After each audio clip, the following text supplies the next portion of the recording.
Good afternoon, everybody, and welcome to the SoCo broadcast.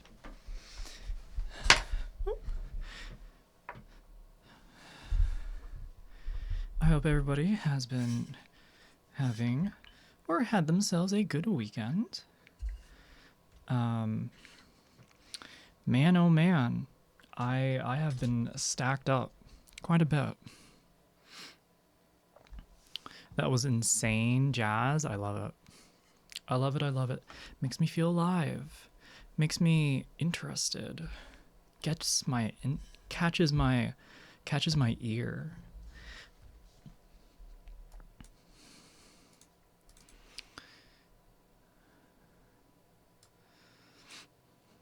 Is that amaciant? Amaciant? Hello. Wow, I sound a bit like a robot. Hello everybody. Hello Snowy. Hello Madam Toast. I've mostly had a good day, though I feel like I'm trying to get a migraine. Trying? Maybe because you're trying, that's why you're getting the migraine.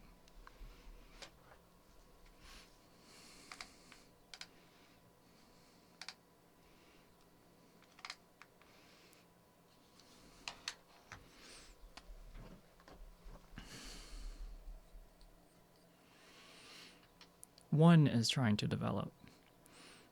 There's usually a pattern. Why? You're fighting against something.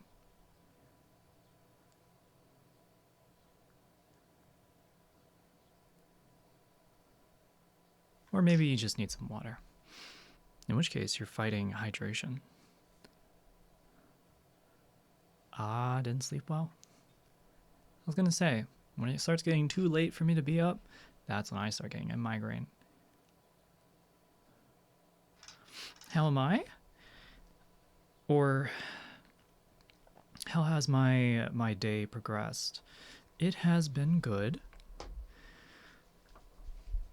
I've realized that waking up a bit earlier than I would get up is really nice. Instead of like rushing out of bed, I just kind of lay for a little bit, knowing that I don't have to get up just yet. But getting used to that and incorporating, I've noticed myself doing this quite a bit. And it's actually not that. It's not. I'm used to like hating myself when I'd wake up, right? But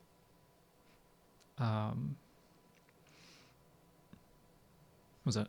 I've started getting up a bit earlier than I would usually get out of bed, which is good. Then it's just been one thing after another. I did quite a bit of studying today, and did something for work as well. IRL work, and then threw in like a job application. So my day has been just one activity after the next. I would say it's good. Being productive, I feel neither good nor bad about it. It's me sticking to it that is the skill I am actively focusing on.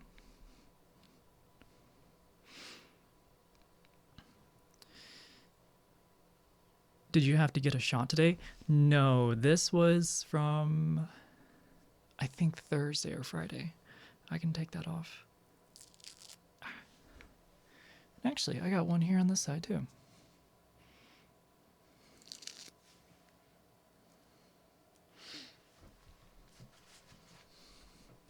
I think I got an HPV shot and some other one. I can't remember at this point. But my God, Thursday, I didn't get anything done. Well, no, that's a lie. I did get something done. I'd edited photos for the Patreon and things. So I was definitely doing things. But oh my God, I was like a zombie. I was sleep deprived a little bit. And then I decided to get 2 shots worth of a vaccine, and literally by the end of the day, finished. Finito. Hello, Yumi. Welcome in, Serena. So yeah, that's why I had the little band-aids there. I'm doing well today, though. I have fully recovered. I got sleep.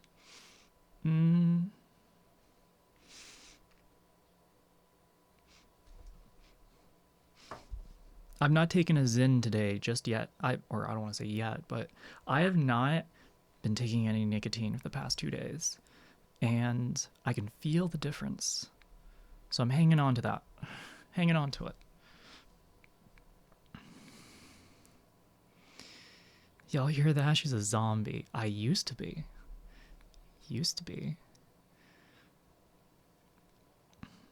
Don't worry, I can try to help you get something more fun injected later. That is like so on the nose. That's so on the tip. -1.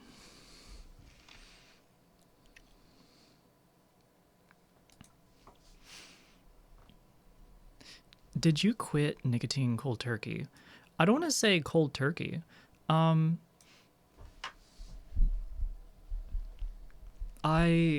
was very unfortunate in that I started smoking cigarillos a long time ago, then switched to cigarettes, then switched to a vape, then switched back to cigarettes. Then trying to quit cigarettes, I switched back to cigarillos. And then I switched to Zyns. So this is over the course of like more than 10 years, I think. And now I'm like, it's right here. But I'm not like, I'm not like enticed to do it. And even the little part of me that wants to, I'm not giving into it. Are those plushies locked up? Yes, they are. They are. Look at all of them. I like this one.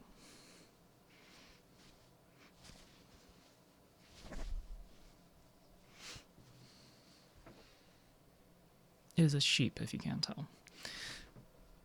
And yeah, there's the upper level, and then you have the lower level. Lower level is kind of getting empty. I'm gonna have to add some to the downstairs. Been finally playing the Cyberpunk DLC. Ooh, nice. Grimes' performance in the game was actually amazing. Interesting. Okay. Glad you're enjoying it. I know you've been, for how much of a fan you are, I'm sure it's like eating more of the cake after realizing it's all gone.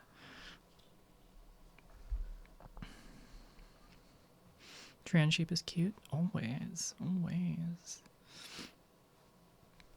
Fit check. Okay. Hello, BMJ. Welcome. There's levels. Yeah. You can thank. She's not here right now, but you can thank one of the moderators for feeling extra motivated to fill up my room. If you can imagine, a year ago it was empty. No board, no guitars. Well, maybe this guitar was here, but everything over here was empty. Nothing.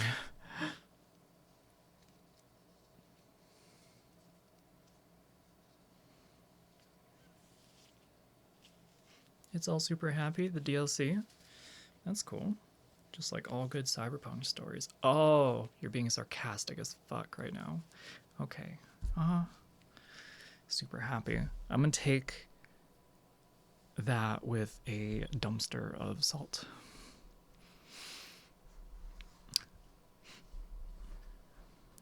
The Cappy father is Cuddle Bear? Yes.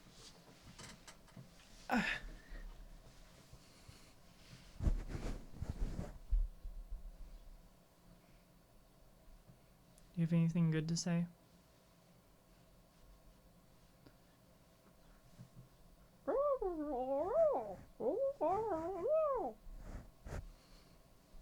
That's right.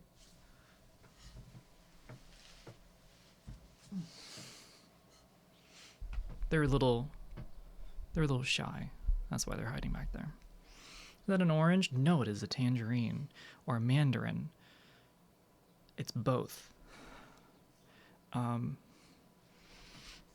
Take that part of your brain and just like suspend it. Just see it like float there, you know? Okay, let me do the fit check. I'm getting by. I'm not keeping up.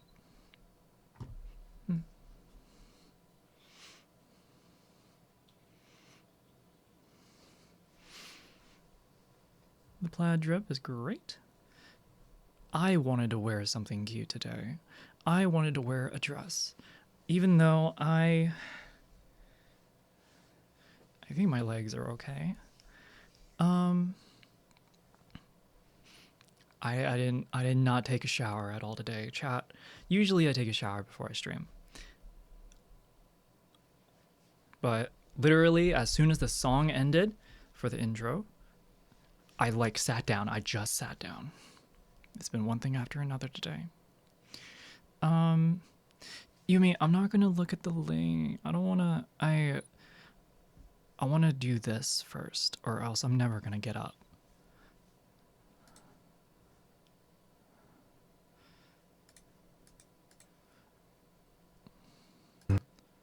I will save it.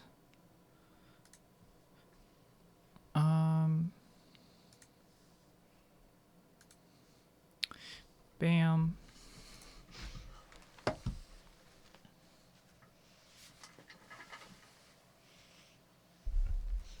Oh.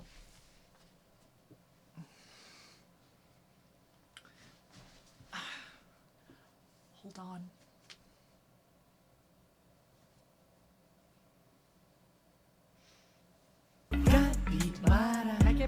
Capybara, capybara, capybara, capybara, capybara, capybara, capybara, capybara, capybara, capybara. You're gonna make me whip him out every time. All right.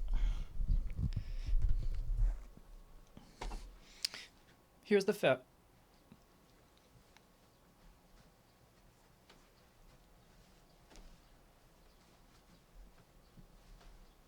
Okay. That was my inspired ant walk twirl in that order.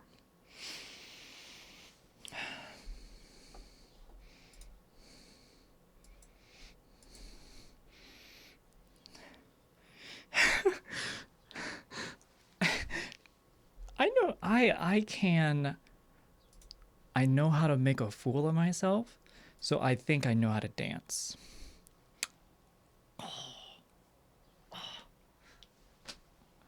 Okay, that kind of doesn't make sense though.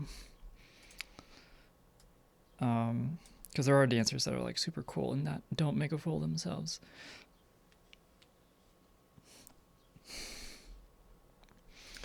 All right, let's look at this while I'm standing up.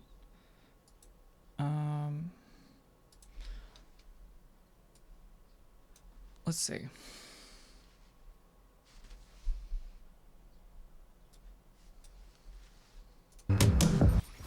Oh, that's loud.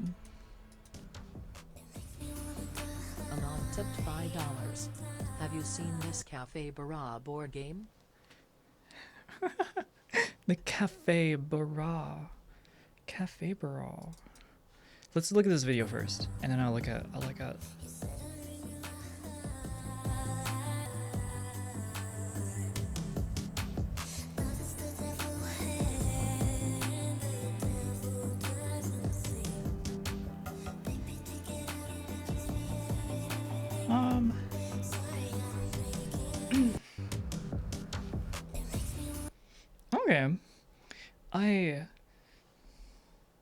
I don't. It doesn't. What is it? It all sounds the same.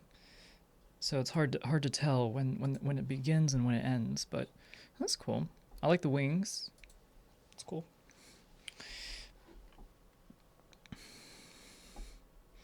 Hello, Zara. Welcome.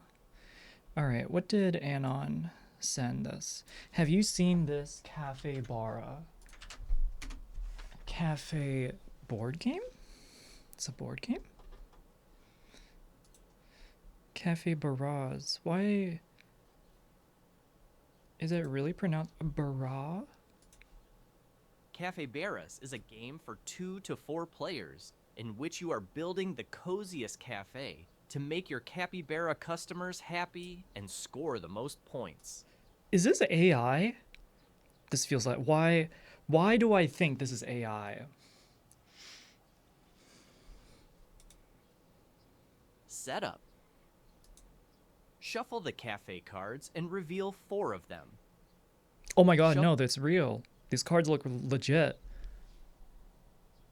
Shuffle the special guest cards and reveal a number of them equal to the number of players plus 1. Okay. In what sense? It's the pronunciation. It feels like and take a card and add it to the number of players you are having. It's like the enunciation feels whatever. Make a supply of coins. Give each player 4 cafe cards and 7 coins. Each player chooses a counter card and place it face up in front of them. Okay. Choose a starting player and you are ready to play. Gameplay. You are ready On your to turn, play. you choose a card from your hand and either add it to your cafe or serve its customer. Okay. Adding a card to your cafe. Pay the Soup. The next card you add costs 1. Your goal is to what? Get like a lot of them. For every 2 coins you have, rounding down each cafe.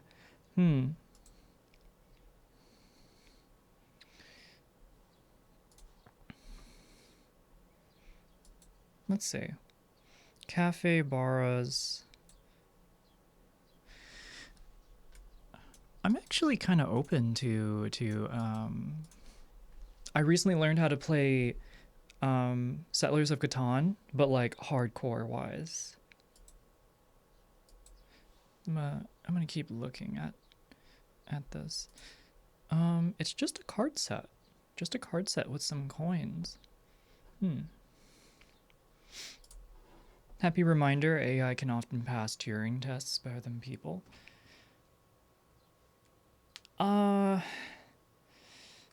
Well, my spidey senses were going off, so that's why I kinda, I was clocking the AI, alright? It was giving a little, not human.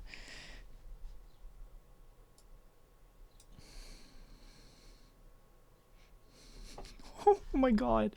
Let's see this. Hold on, this is a review. This is a review of it. Cafe Bar's game review, March 5th, 2025. Finally, a coffee game has captured Bob's attention. Check out the review.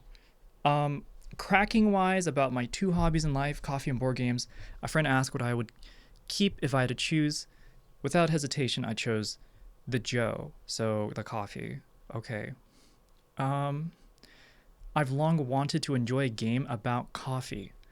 Coffee roasters appealing. Okay. What I really needed was a barrel-shaped furball and a bit of whimsy. Actually, I needed my family to want to play. My coffee hobby is the solo affair. What am I reading? Is this a person that wrote this?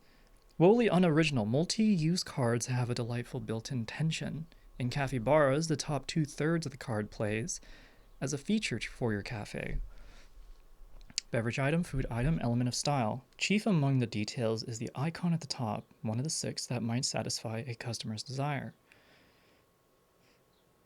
Speaking of the customers, the bottom third is a set of 4 icons representing a customer's appetites.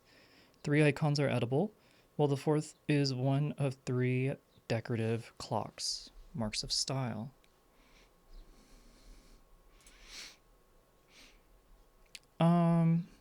Player turns consist of playing 1 card from a hand of 4, either player's cafe after playing a modest coin. I am not following at all. I'm not gonna lie. But Cafe Bars is about nothing. It's about coffee and very round rodents. Roberta Taylor and the development team went with the absurd pun. I am forever grateful. This is hardly an economic juggernaut. While the drinks, snacks, and aesthetic features are all quite real, the game has no interest in where they came from, how they were made, transported, prepared, or served. And yet, there are lovely decisions here. The light economy is still a tight economy. The coin flow is snug enough that every game includes moments of sacrifice. Tossing off a careful cafe card due to an empty change purse, for instance. Because the game is a race to 3 regulars, the tension grows with each passing round. Cafes become increasingly capable of serving numerous customers, creating the agony of holding reality and possibility in the scales. The best part is that a kid can enjoy these cards, which is good because the illustrations are equally playful. From Cindy Monroe, she made them. Cafe Bars is great for the family. During our first play, our youngest was fixed on building a cafe to match specific cards in her hand. She ditched the inefficacy in the second play and had broadened her strategy with every subsequent try. She's not quite ready to balance all 5 public objectives with the speculative possibilities of the cafe, but she's been enjoying herself since the beginning.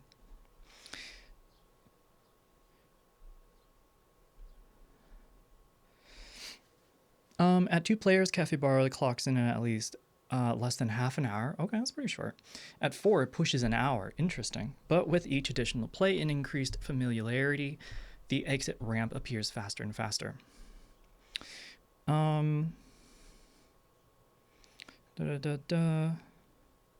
Thus far, I've not identified a fail-safe strategy, any predictable paths to victory. The economy is more tactical. The outcomes are heavily influenced by public objectives. There are customers of every flavor. Those objectives make all the difference.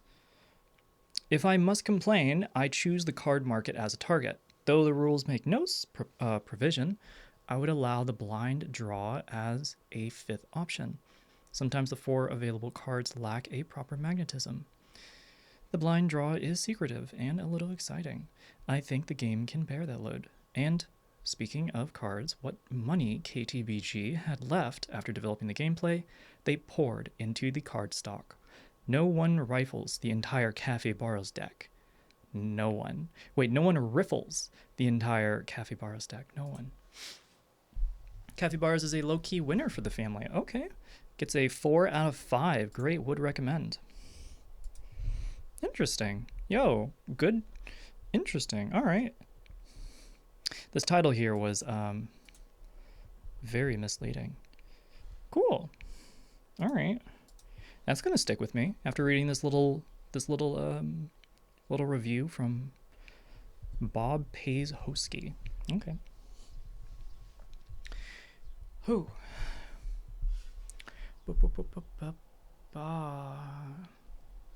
Good evening, Dr. Forbin. I'm going to sit down after standing here and reading that for a second.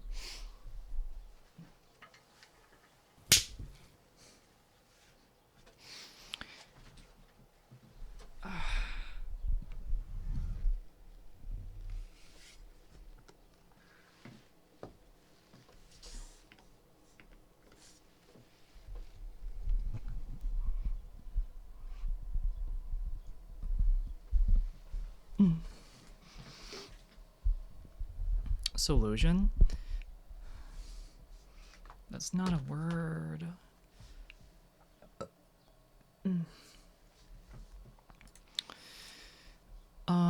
Let's see.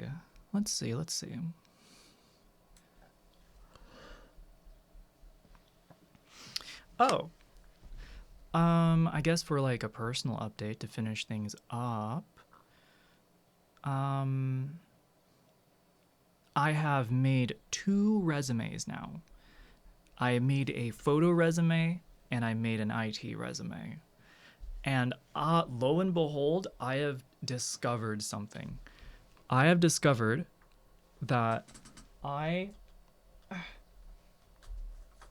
am good at wide angle photography.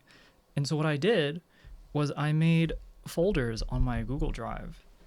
and linked 3 different portfolios. I was able to put together 3 portfolios. I feel proud. I feel so proud. Enough to want to share, at least. Share that with y'all. Like, I feel accomplished.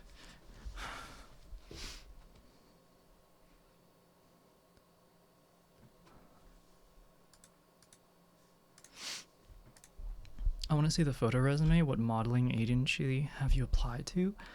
No. I mean, I want to do realtor photography. So being good at wide angle photography is actually so good. It's like a requirement. There we go. So yeah. You did good, human.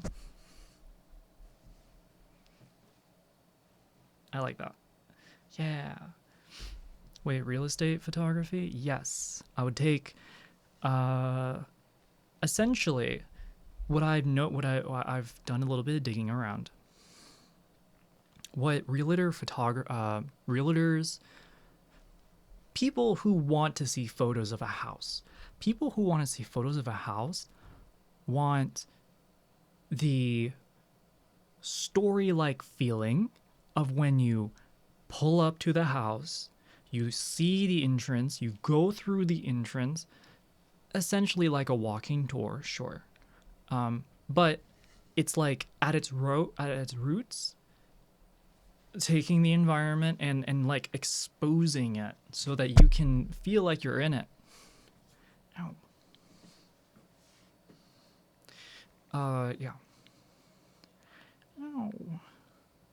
Hit my funny bone. She's gonna buy a drone for video? No. I will if I need to, because if I do, then I need to get an FAA license. And I don't know what the fuck goes into that. I don't know how much that costs. I don't know how much time that would take to learn or whatever that would be. So I'm just kind of playing it by ear, but I think I can potentially get picked up. Like, I can get a 360 camera. That's easy. It's just the price, and it's something that I can get into.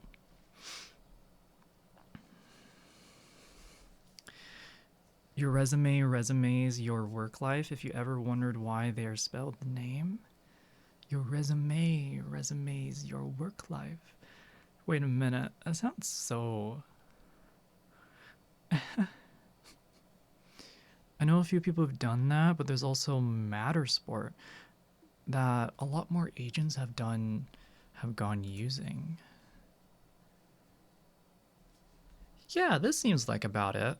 Let me see. 3D tours. Essentially you walk around with like a 360 camera and then you can like look around and things. Yeah, this is kind of like, this makes a lot of sense. Yeah.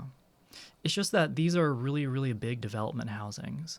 So it absolutely would take time to kind of collect everything. But I think this is doable.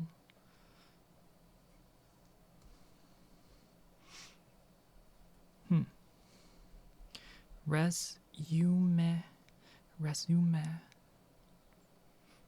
My friend does a real estate video with drones though. With? Is it did you say it? Do you mean with? Without?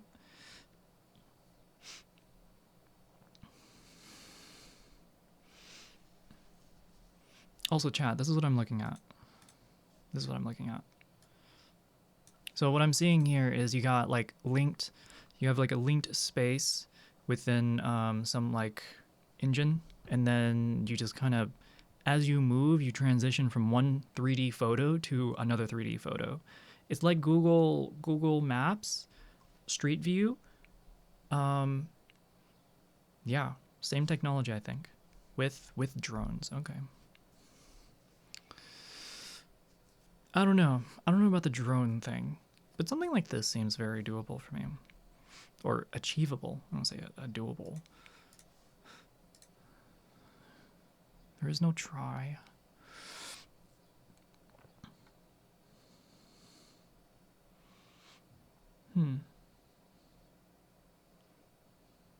Oh my gosh, you need to get an item. Wait a minute. For Matter Solutions, you need a capture method and a subscription plan.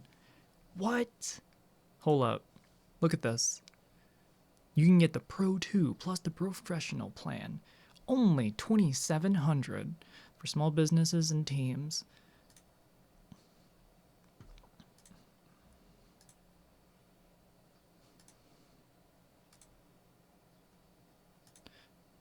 I don't understand. I'm seeing a 45-degree angle pointed up, down, and horizontal. Where's the rest? Where is the rest? I feel like I think I'm missing something. Should I buy a Matter 2 or Pro 2 or Pro 3? It's really important that I know. Well, hey everybody, it is Emily, and I am weighing in today on one of the top questions that I get here on the channel, and I know that because of all the views and all the folks who leave messages throughout the year regarding the big question when it comes to Matterport. Should I get a Pro 2 or should I get a Pro 3? And since there are going to be some big sales coming up because of the holidays and Black Friday, and folks are going to be making investments for their businesses in the coming year, I want to weigh in right now on which camera I think you should get. So these are the top questions. These are the 3 questions you need to be asking yourself. Number 1, is your business going to be growing in the next year? And are you going to need to be scanning faster, scanning more space, and doing bigger jobs and jobs that need high...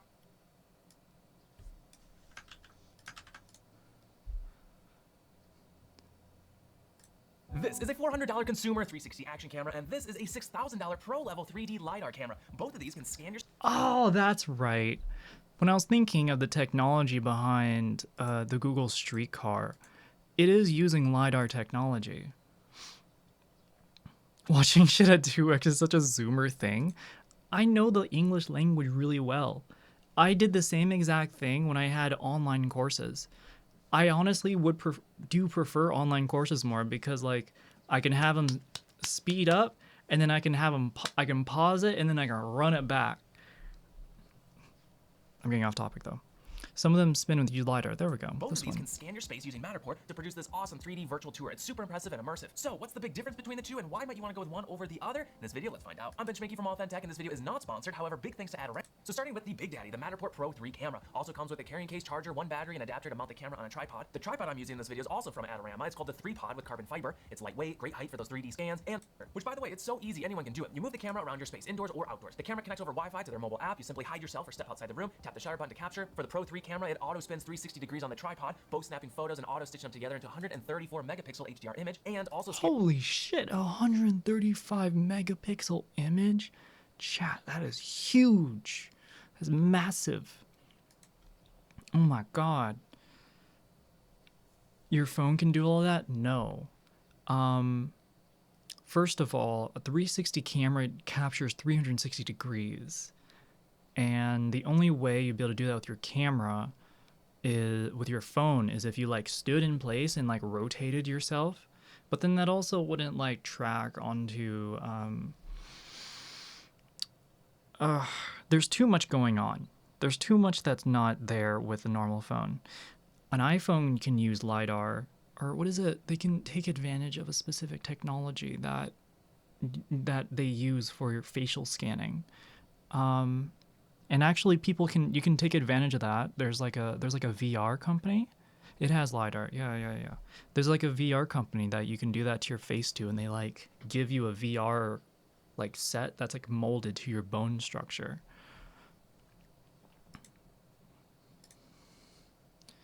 Access $80. Expert level capture? Easy to create stunning digital twins by automating the rotation of smartphone. Oh, so you have a device that does it. Yeah, because if you can have a program that captures like the image and then you can know exactly like measurement wise, then stitching it together is kind of like a no-brainer because you have the physics, under control. This makes more sense. I'm telling you, your iPhone can do it. I don't have an iPhone. I don't have an iPhone.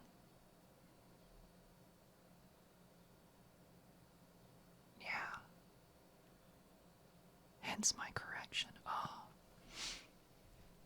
Expert level capture, entry level price. Since my phone can't do that, I will settle for like an actual 3D camera because they can effectively do the same thing. Just very much slower. Process is slower for sure. I don't know. If I can get in, that's what matters.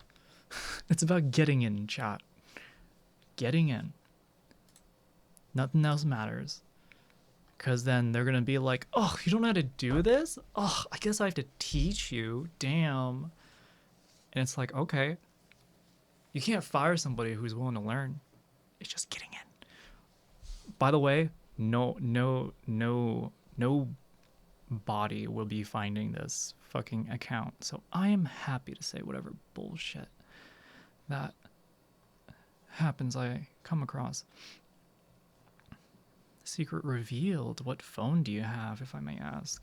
It's funny you say secret revealed, because chat, I actually made a dono goal for my phone.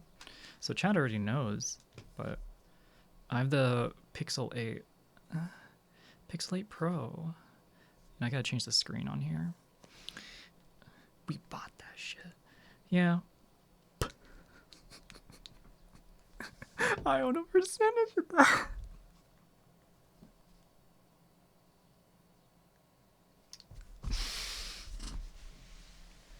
Stonks. I'm getting embarrassed. I love the Pixel. You chat was able to were the ones that were able to help me get it. And Yumi was the one that suggested which phone. I was mostly just impressed with the one that she had at the moment, which was the one that I got. It looks small? No, it isn't. This thing is long. Let me... Do I have a... Let me see. I'm just gonna make a page. I have freaking information on every single page. That. Okay, yeah, here. Look. It's quite long. Look at my hand. Hello? Oh, oh my gosh. Oh.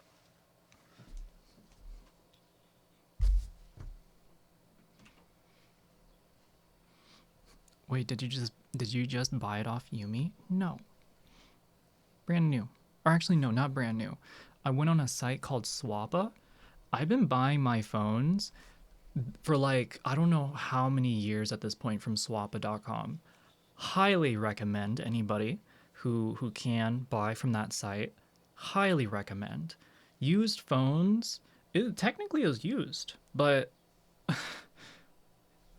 nothing's wrong with it. It's great. If Swappa wants to sponsor me, I'll happily take the sponsorship. New Samsung big but compact phone is my fave. If I were to get I don't expect to ever get a new phone. I don't know for how many years I'm probably, because I kept my previous phone for 6 years, 7 years. I don't know. I used it until it was almost dying. If I were to get a new phone, I'd want to get one of those like folding ones that comes down and it's like this, you know, but it's like touch and everything here, and it's like touch on there too, right? Maybe I don't need all of this, right? Maybe I just want to fold it and then have like half of it, right? It's like maybe I'm just reading some text, or maybe I'm just like texting somebody. It's like, that's it. I don't need all that. Like what Cal's got. I don't know what phone Cal has.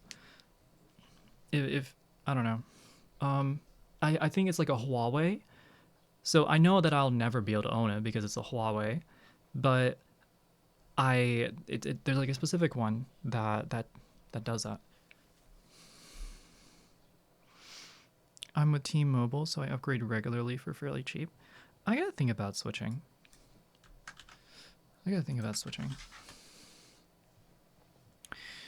Z Flip. Yeah, this basically looks like it. conceptually, yeah, yeah, basically the Z Flip. It's like what is it? You like have half of the screen because you don't need all the fucking screen space all the time, and I can put in your pocket. It's like perfect, actually. You just take like a full-on phone like that. Oh, and then you can use the back rear cam for as like a front-facing cam. Hell yeah, that's really nice.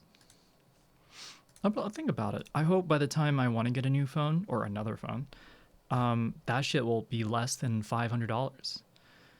I'm ready. The Huawei ecosystems look pretty good. They look amazing. They look so good. I wish the Chinese side of my family took me and I wasn't abducted into the United States.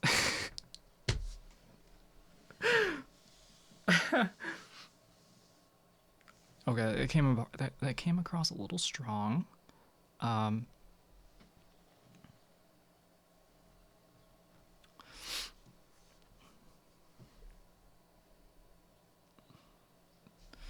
Super glad not queer Chinese. I've seen a lot of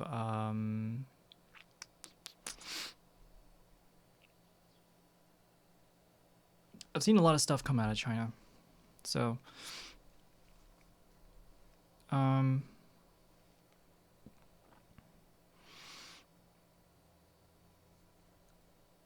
don't know.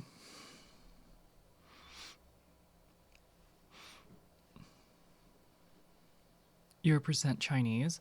I think because my Filipino side, my grandmother is half Chinese.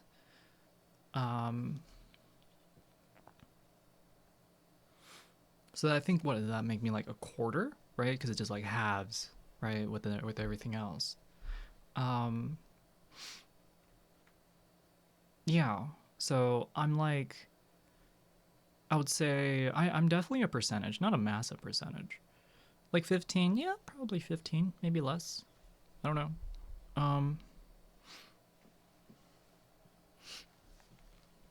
Hard to say. I don't want to do a blood test. I don't want to, you know. Ni hao. Shut up.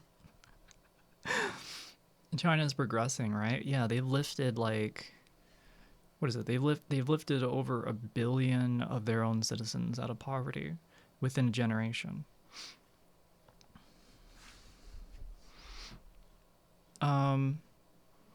Oh, and at the same time, they take the strategy of what is it? Making places and having them empty so that later on, when they are filled, people can fill them, right? Like it's in supply. It's kind of like how you make more food so that when the winter comes, people can have it. Anyways, if your grandma's half Chinese, one of your parents is a quarter, so you're like 12%. Okay, that makes sense. Now here's the thing.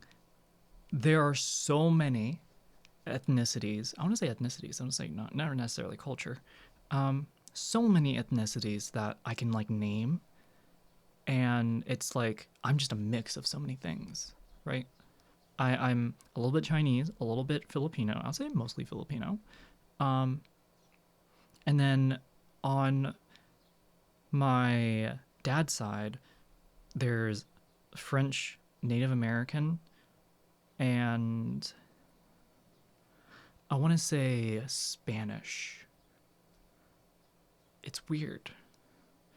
It's weird. I am a culmination of so many things. So chat.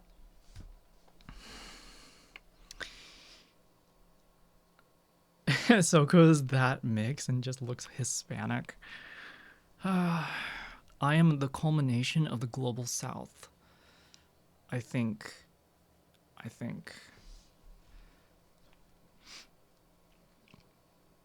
I want some Mexican food. That's what I want. God, I want some good ass tacos.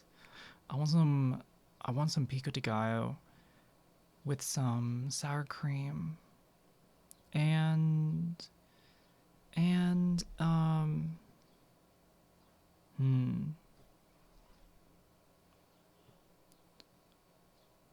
I want some fried potatoes with that. And then I think like some sort of beef.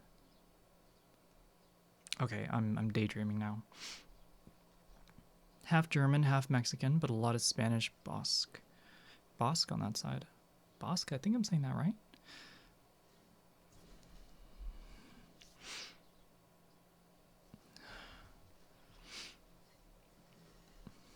You are not a combo. You are a SoCo. Hey! Oh!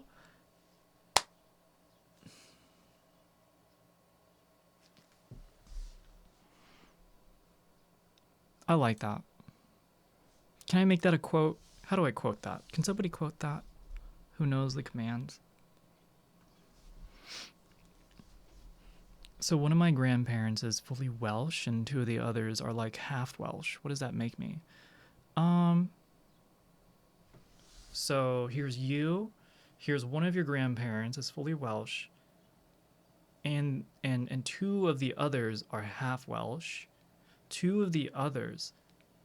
So you have 3 grandparents?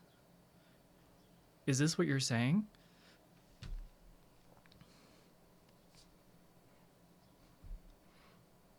Are you saying they're poly? Or it was like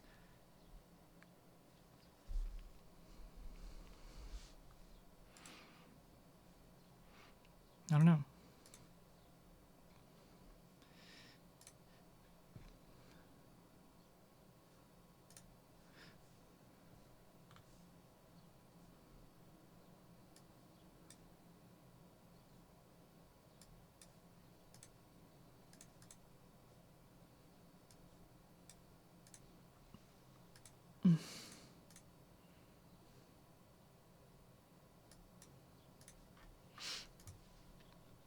Quote added.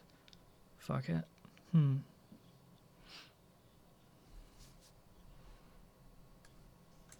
me try it. That didn't work. Oh well. Maternal grandparents and paternal grandparents. Oh. So 4 grandparents. Okay, so then the 3, you said that those... One is fully Welsh. 2 of the others are like half Welsh. The half and half equals like half of that. So what, that's like 10%, 12%, somewhere around there. And the other one is like fully. So that goes down to 5. You're like pretty freaking Welsh. I will say, I will give you that. I will rate you pretty freaking Welsh. Not super freaking Welsh, but pretty freaking Welsh. There you go. Well, bam.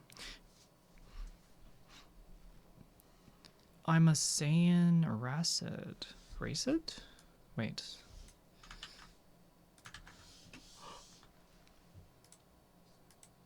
Is that Dragon Ball Z? You're raised on Earth, I see. We're talking to what is a demigod? Demigod in chat, y'all.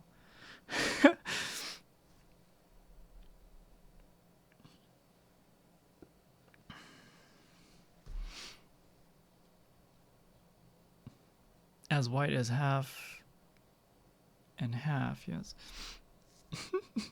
No, yeah, Zoro is Goku.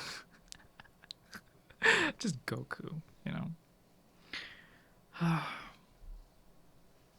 One grandparent was born and raised in Wales. 2 were born in England, but one of each of their parents were Welsh. Oh my god. You're white.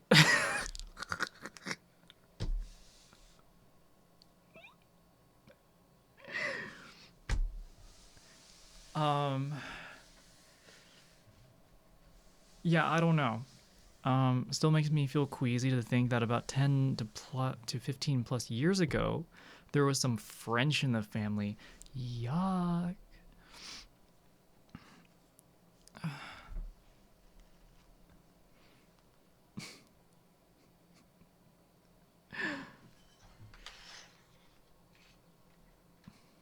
Y'all are so funny. Y'all are very funny.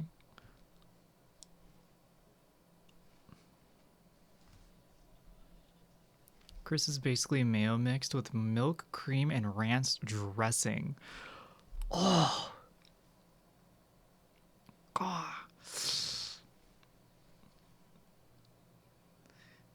Damn. Mm-mm.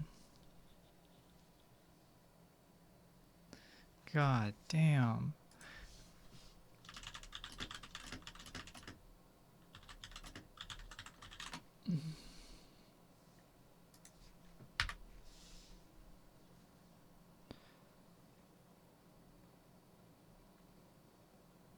Um.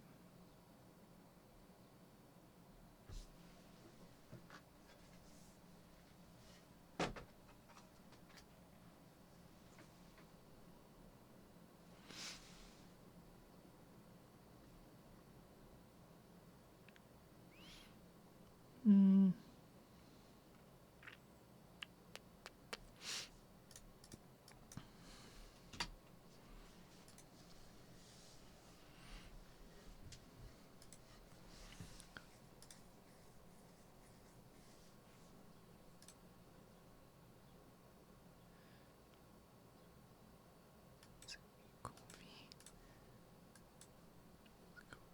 Did you do the thing?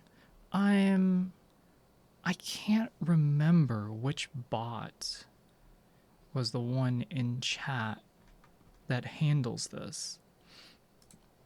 Amoya would know like immediately. She is the she is the command queen. And then we had the Tangia King in chat.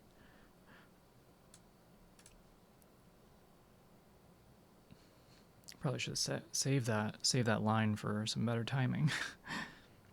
It's supposed to be add quote. I looked it up.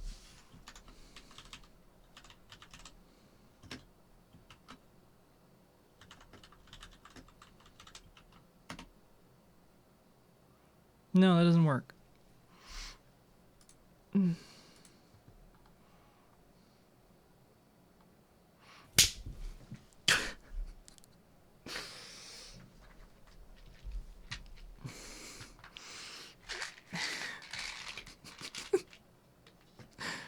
Is it a default OBS command? No, I don't think so.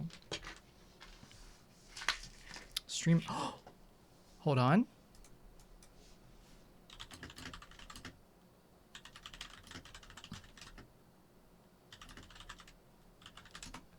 I don't remember if I have stream elements or Nightbot.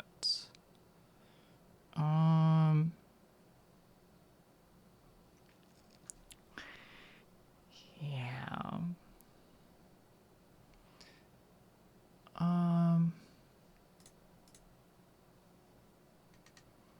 And I don't want to overwrite something. At Jinx's stream, it's normally quote add with space between. I wish I knew which bot, right, between the two. What bot is better, Stream Elements or Nightbot?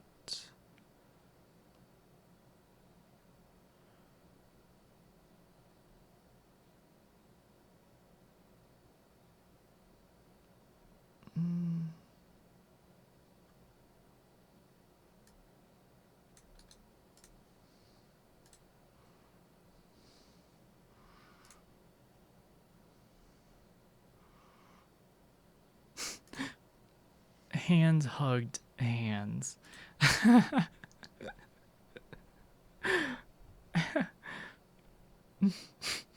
I needed that.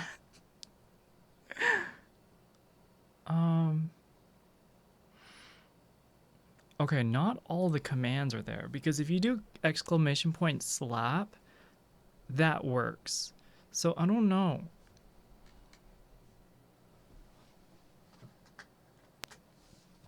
Also, I've heard people use Fossabot as well.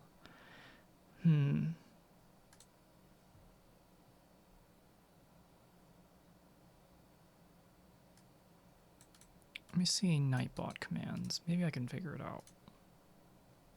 But it says add to chat. And I'm not sure if I want to add to chat. You know?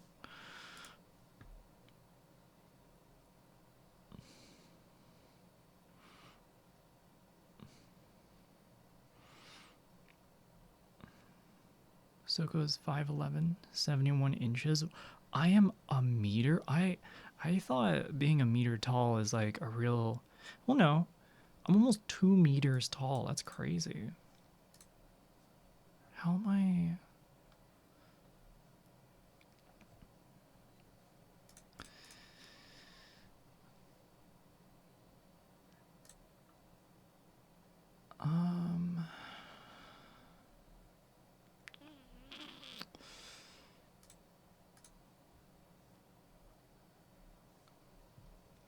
I think it's stream elements. I'm not recognizing Nightbot.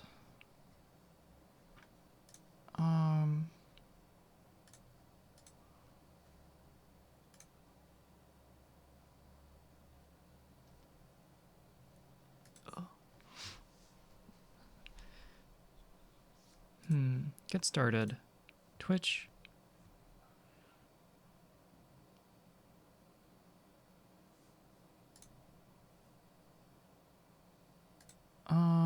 Okay. Stream elements, activity, streaming tools, overlay.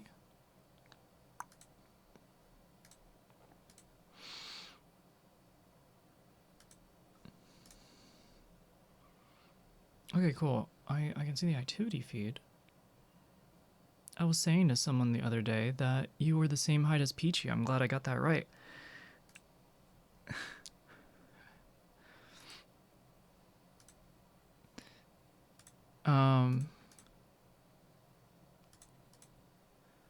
I'm so not used to people being my height that when I... Okay, chat, I found it. I found it. 1, it's stream elements. 2, I'm looking at the page where I can like toggle on and off certain things. Do a command F. Okay, so it's exclamation point quote space add space whatever.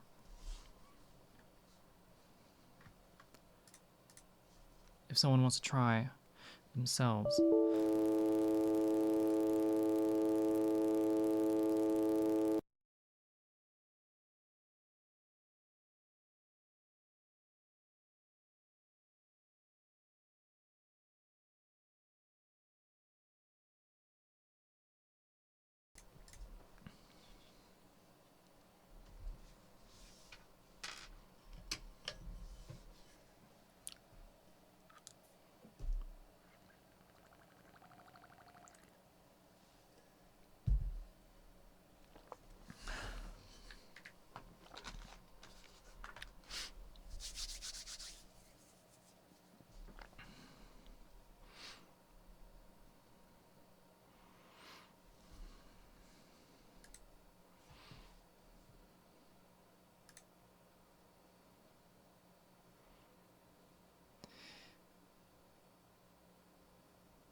That should have done it, Rugland.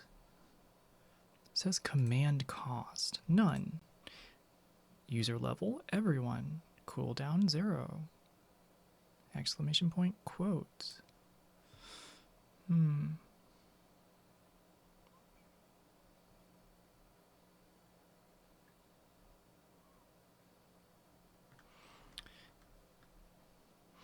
I don't understand. don't understand. Let's see. Exclamation point quote. Nope.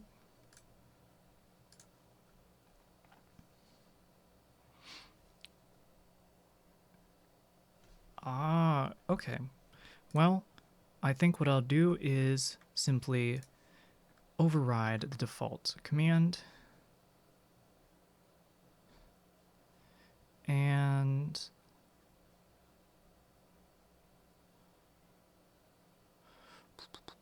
this is going to take a second.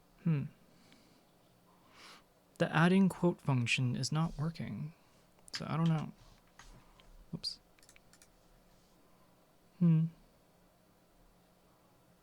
Show a random quote. Okay.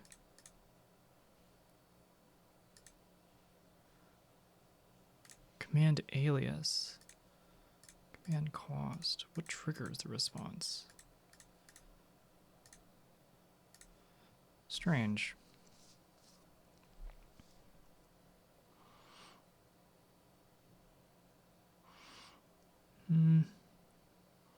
No quote found, right? It's definitely not exclamation point add quote. So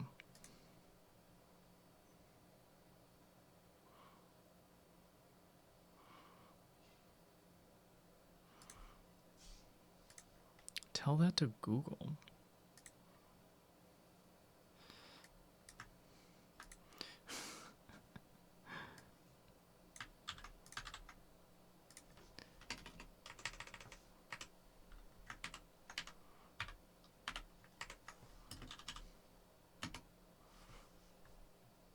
/ does not work.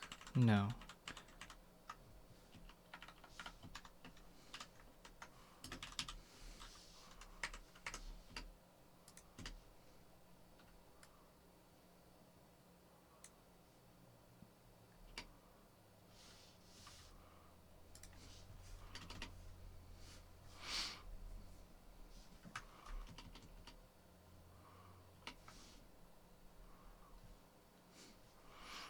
Is this a recording?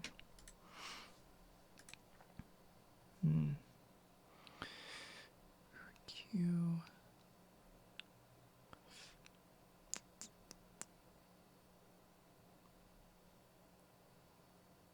Confirm that user levels are configured. Mods for deletion, subscribers are higher if you want them adding.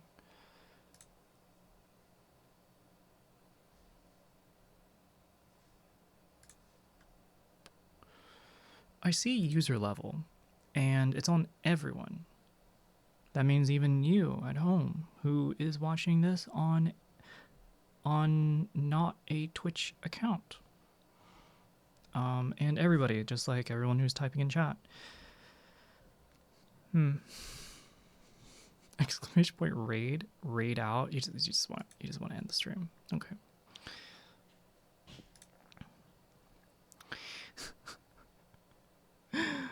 Quote exclamation point quit. Okay. Well, I am gonna throw a message to Amoya and see if she can help me later after stream. Let's not get hung up on this.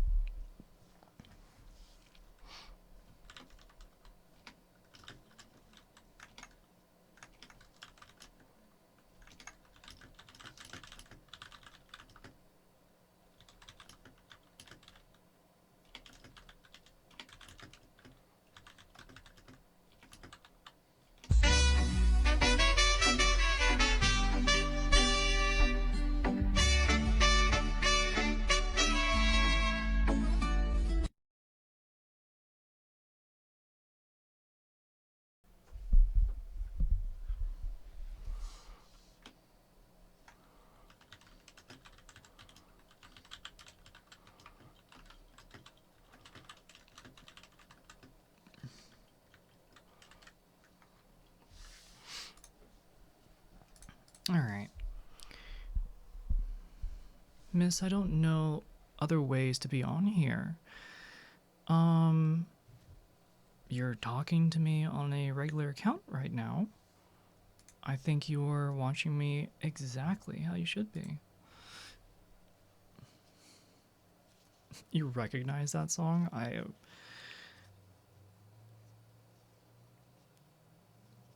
Half of these Tangia, what do you call these? Screen effects. I'm just shocked or like jump scared, especially the cheese. What the fuck? What the fuck? What the fuck? What the fuck? That is that.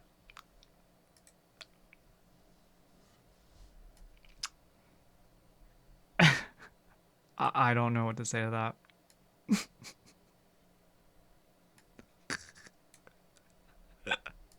That's not okay. Yeah. And this is why I will never want Icky to use Tangia.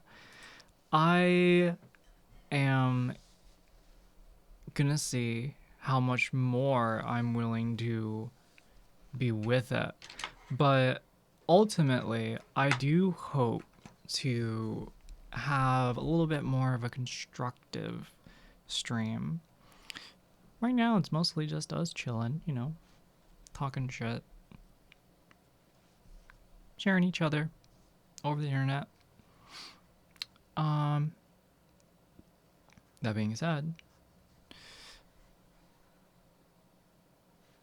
I want to bring something to the stream more constructive. Icky's chat is plenty chaos as is. Well, Icky controls her stream. That's probably the best way of putting it. There is not much that can impede it, right? And YouTube chat can go die in a fire. YouTube chat doesn't matter. No one cares about YouTube chat.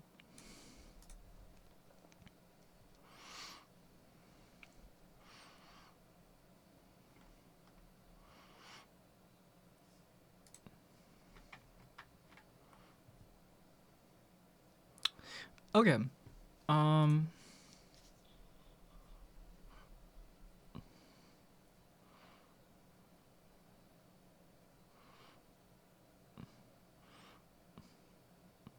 I mean, at least all of Icky's mods are totally supportive and would never add to the chaos.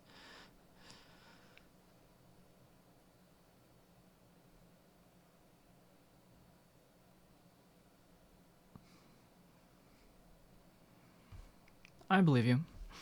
All right, let's take a look at what I wanted to talk about today.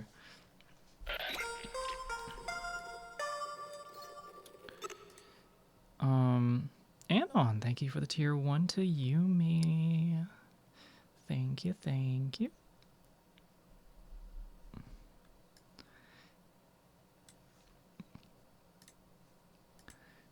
Right, so, chat, I wanted to do something, as I said, a bit more constructive. So, today, right before stream even got on, I just kind of Googled around for something that was in the news and that seemed rather interesting and relatable, both to you and to me.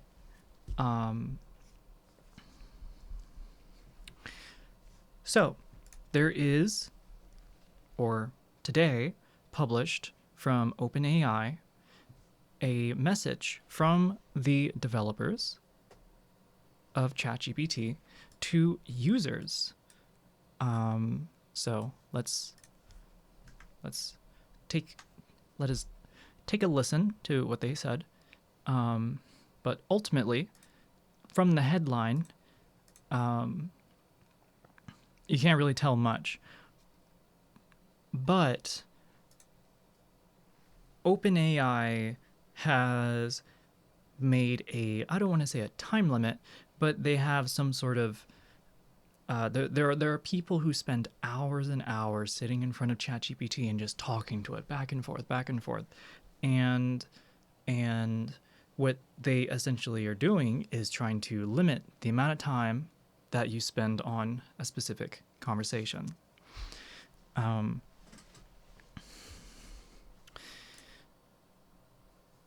So that is the preemptive message.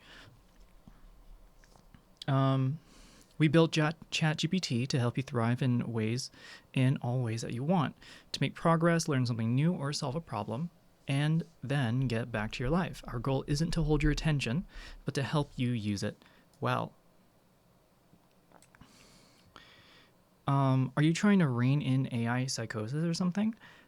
It's something that I have noticed amongst people online, where I just forget that they are talking to pattern recognition software. To say that it's autocomplete would be incomplete to say. It's too easy for people to forget to live. That's also another one. Because of the way you interact with ChatGPT or like LLMs, the way you approach it and the answers that you get can be a lot less restrictive compared to a Google search. And because of that lack of restriction, people walk, I think, too easily towards the intuitive like correctness or understanding that a person would otherwise need a long time to develop with you. And so to expect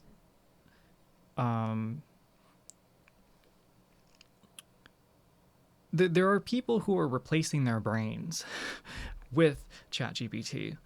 And that is what I want to push back against.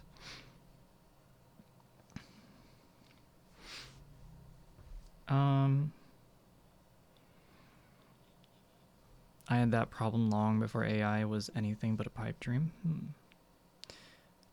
And yeah, I always try to treat an LLM interaction as a collaboration, but don't privilege it as more than that, and also accept collaborators are sometimes dumb project partners. Yeah. Okay, let's get back. Instead of measuring success by time spent or clicks, we care more about whether you leave the product having done okay.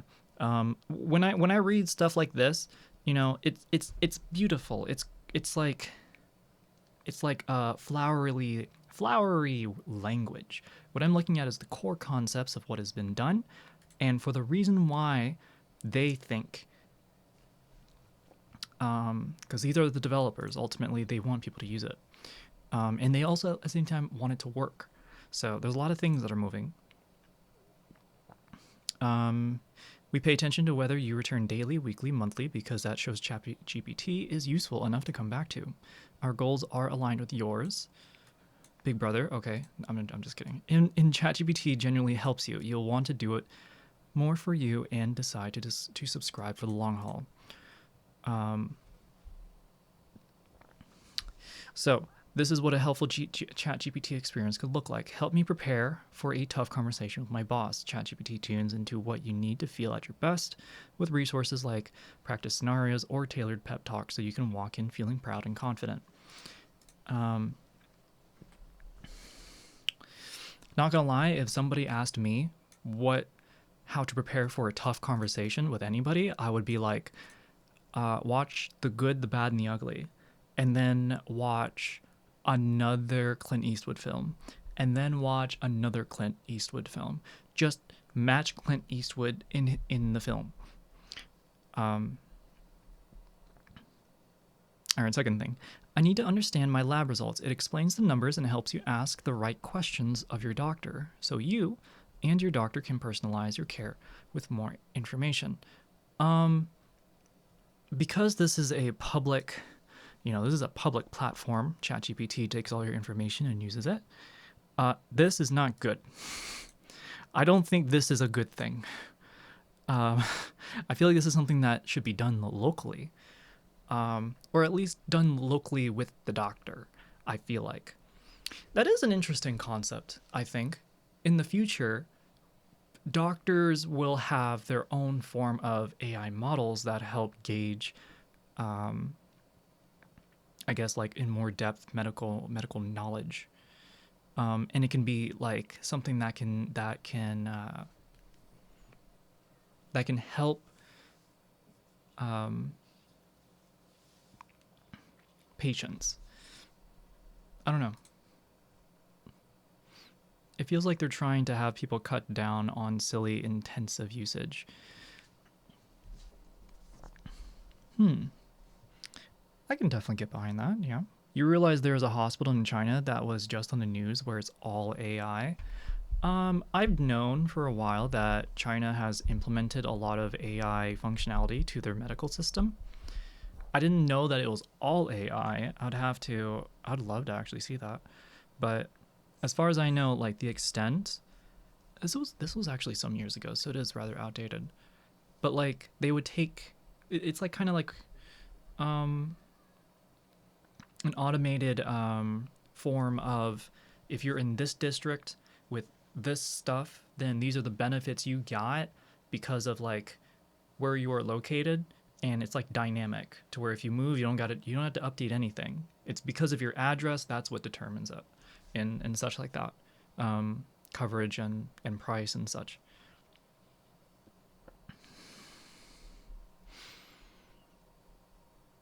There are separate instances that can train and already diagnose cancer on images better than radiologists. That's a good thing. I think that is a good thing.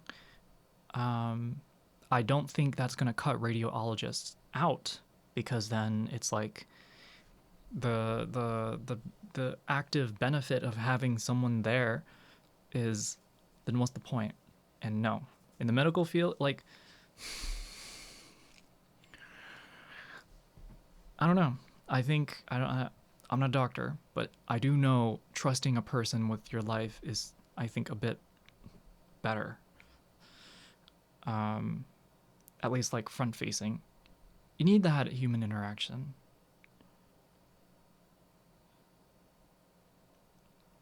I'm also glad a OpenAI team subscription doesn't give data back for trading. Okay, I didn't know about that. I recently tried to get ChatGPT to use DALL-E 3 to remaster some of my old Photoshop art. It was hit or miss. I might be able to use some of its output to compose it myself for a remastered version. I'm sorry, I will never get behind AI art. There's just nothing, I don't know. It never looks good. It also looks, ugh, it's,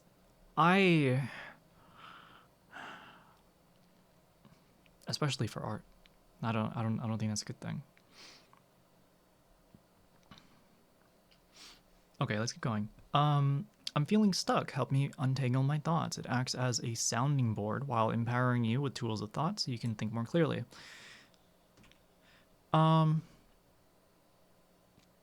This last one kind of can be applied to literally everything and anything. It's like, I'm feeling stuck on this on like this issue with these compounding variables.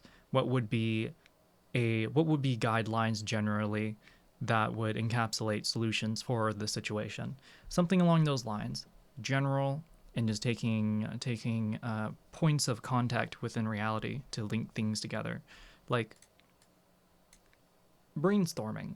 They're literally talking about brainstorming. So honestly, I get behind the idea with using AI for brainstorming so much, because it literally brings the words and concepts forward to you, and nothing before could have done anything like this. Now, obviously, you got to check if it's like in line with reality, right? If it's incorrect information, it's useless.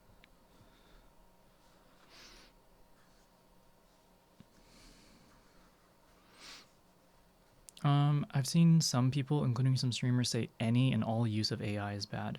I would say that's incorrect, or I would say that is regressive. To say that all AI is bad would be like a detriment to a lot of research fields as well as like alarm systems that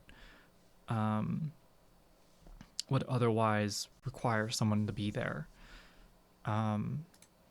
Imagine if we put all of our technology and I won't say all the funding, but funding towards like, I don't know, natural disasters and climate change beyond what has already been known. I think it's like there are benefits. Not the ooh woo oh whoa Bible verses. No, I'm not clicking on that. I'm not clicking on it.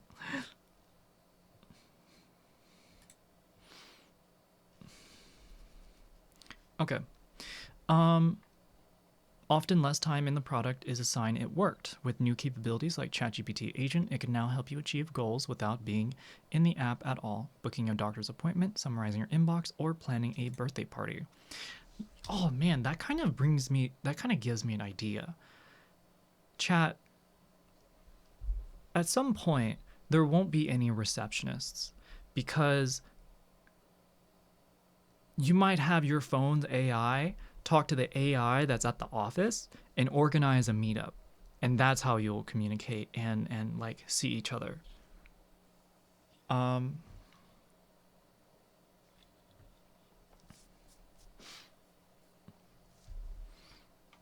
Not that it's already not like that already, but because I mean, like large hospital systems already do that. They have like an app. You just book an appointment and that's it.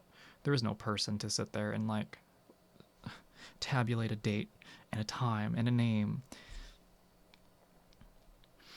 If the data set was procured in a fully consensual and ethical manner, I think even AI image generation should be considered ethical. I don't think at this point it's even considered ethical. It's like we're at this point where companies have scooped up so much and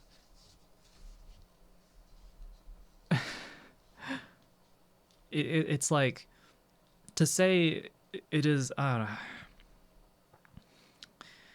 what is an example? There's a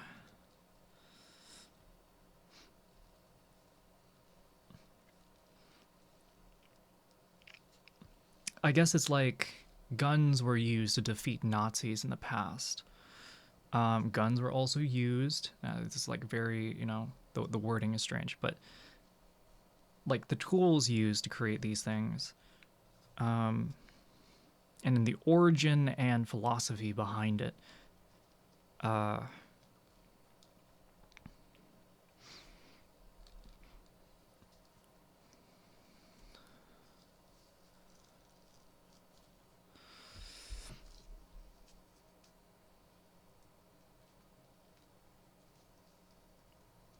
I don't know. The words that come to my mind are it either exists or doesn't exist. And that can be within like an arm's reach or like one search away. Kind of a deal. I don't know. Maybe I think I don't want to say it's not an ethical question, but to me it's more of a matter of proximity.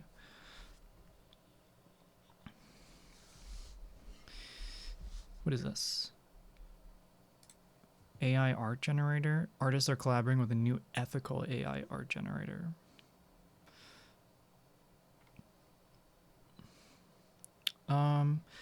Tess says it's also the first AI generator that gives artists a choice on how they want to use generative AI. Contributors can set up a private model to explore the technology.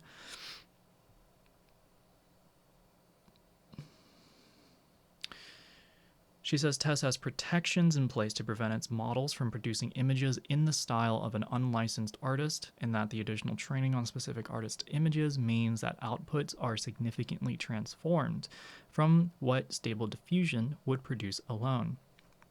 That might not be enough to convince some that a truly ethical AI image generator can ever exist. That said, Tessa does appear to offer a way for artists to at least get something out of it, both financially and in terms of exposure. I fuck with this because it not only brings about this is kind of cool. this is kind of cool. Think about it. You have like, you sign up to be an artist and you upload your art. And so now you essentially are taking advantage of the algorithm generator to make things out of what you've already made as a way to like push it out, and then people will come and take a look at yours. So it's not exactly the idea of competition. But then again, these are people going in and generating it using your style. I feel like I'd have to.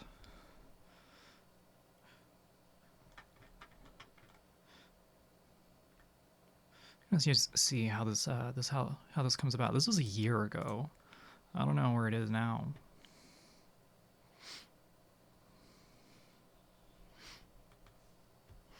All right. Back to the article on healthy use. So this is what's supposed to pop up on the screen now. We don't always get it right. Earlier this year, an update made the model too agreeable, sometimes saying what sounded nice instead of what was actually helpful. We rolled it back, changed how we used feedback, and are improving how to measure real-world usefulness over the long term, not just whether you liked the answer in the moment. Another interesting thing that has come about, especially from people on TikTok, are those that find the mimicry of LLMs when you like type in something and it gives you something back. Like the mimicry involved can also be very alluring to someone who isn't, I think, trained in the perspective of when approaching the tool.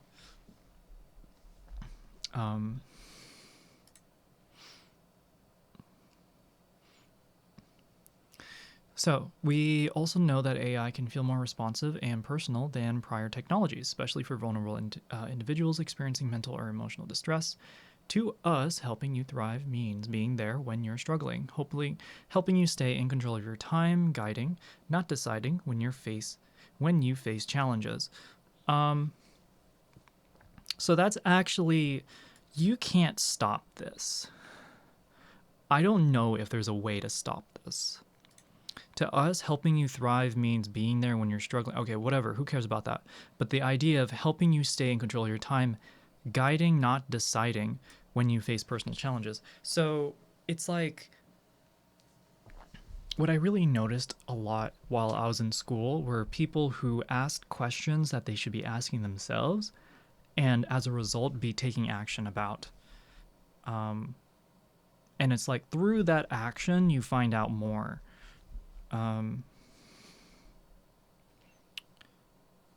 And I think people who fall into the bucket of always needing to know what to do find themselves needing that, like, what do I do? What do I do? Where do I go? How do I do this? And without ever, I think, getting past that first layer that's really there to know. So this I think is just a human trait that will, I think, never go away.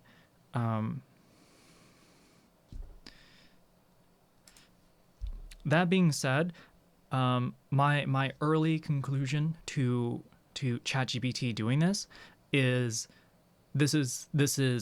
pointless. I think this is pointless.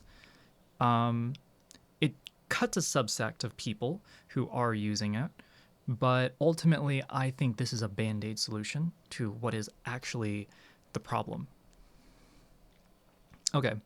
So moving on. That's why we've been working on the following changes to ChatGPT. Supporting you when you're struggling, ChatGPT is trained to respond with grounded honesty. There have been instances where our 4.0 model fell short in recognizing signs of delusion or emotional dependency. While rare, we're continuing to improve our models and are developing tools to better detect signs of mental or emotional distress, so ChatGPT can respond appropriately and point people to evidence-based resources when needed.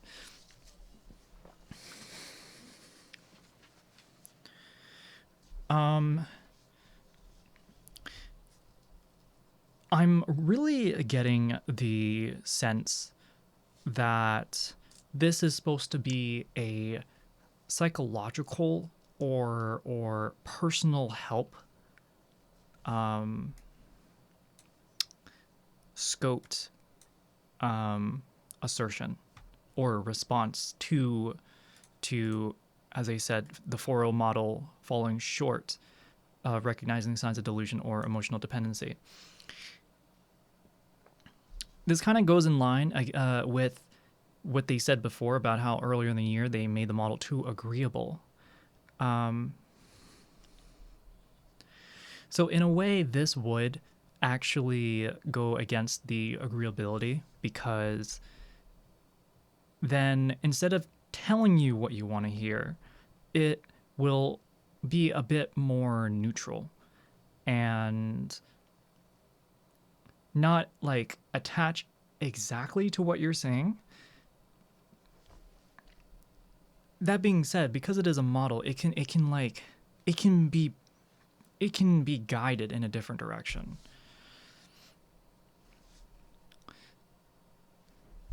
So while rare, we're continuing to improve our models and develop the tools to detect signs of mental or emotional distress. This kind of goes into where, again, it's like the balance of how much you give it and what you want it to say versus, because like if you make an assertion with certain points of information and ask things in a very leading way, you're not going to get anything except what you want. And again, this is the problem of like the person who is self-deluding continuing by feeding themselves what they want to hear through an LLM or like an AI like ChatGPT.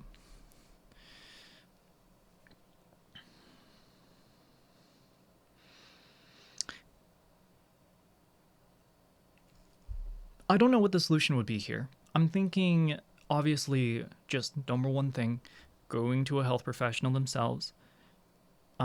Second tier solution, I think, would probably, yes, be pointing to evidence-based resources. So resources outside of ChatGPT, credible sources. This, I don't think they're really going to push into. Just gonna be real. I don't think they're really pushing that much in that regard. How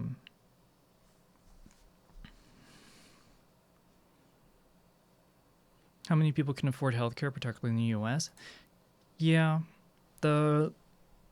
it's cheaper just to type your problems and to get the solution.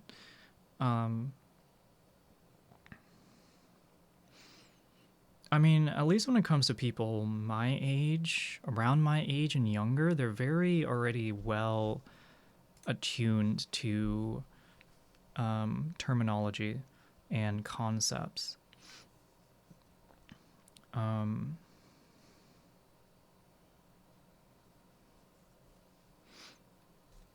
So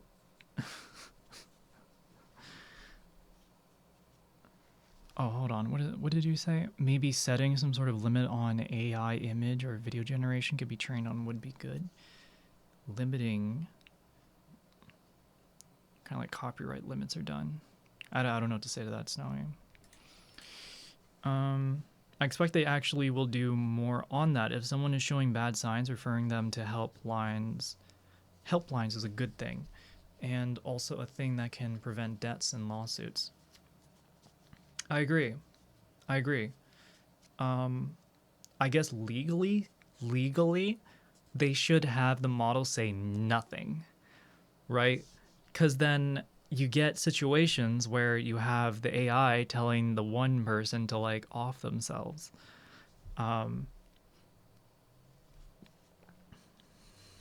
Obviously, the frequency of how much that has happened, as well as those who are willing to believe it, I feel like that's more of an issue in the future than it is right now.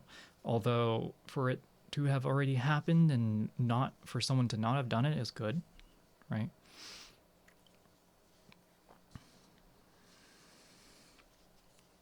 Unless they're MAGA supporters. Well, if they're MAGA supporters, they're already going to start with a leading question. And if it's something they don't want to hear, then they just won't hear it. That's how they've gotten this far. There are things in their perspective that they can't comprehend because it's too difficult or too much.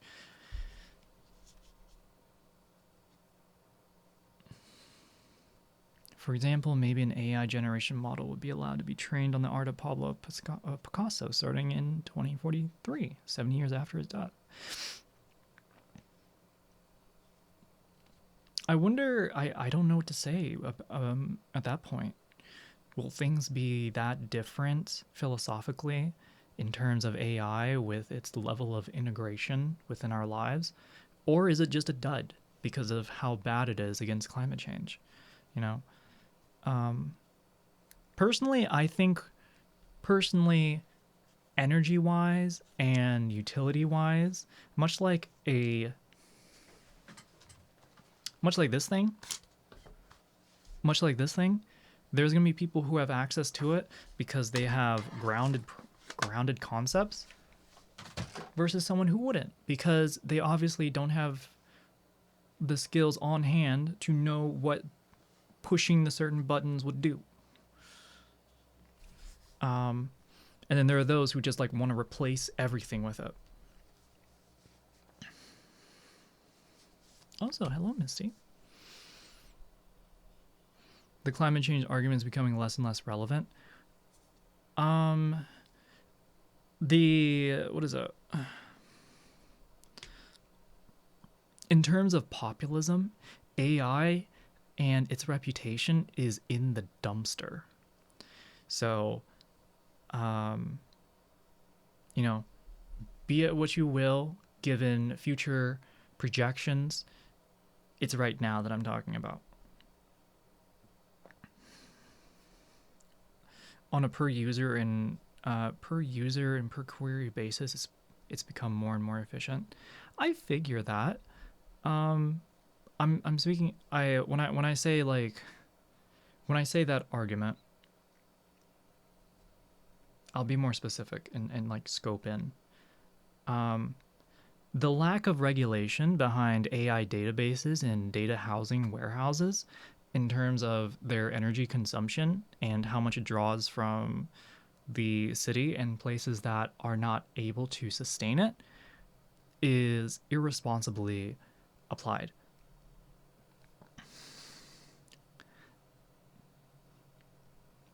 So, I mean, it's a policy issue. That's what I'm saying.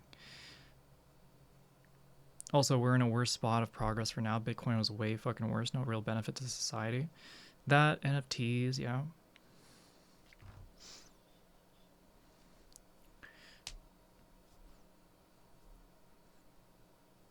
Maybe I should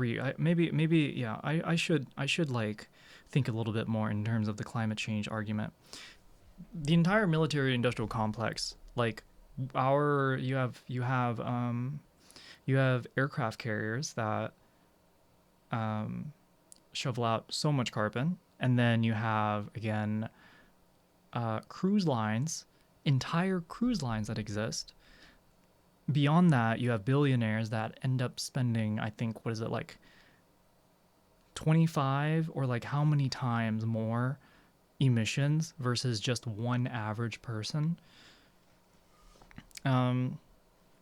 Yeah.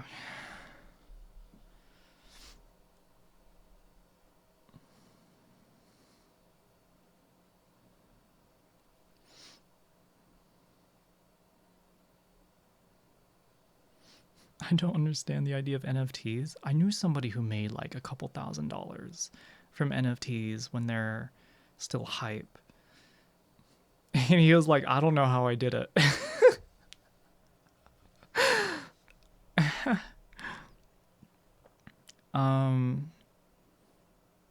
Aircraft carriers are nuclear. But the planes are what carries off the emissions. Okay.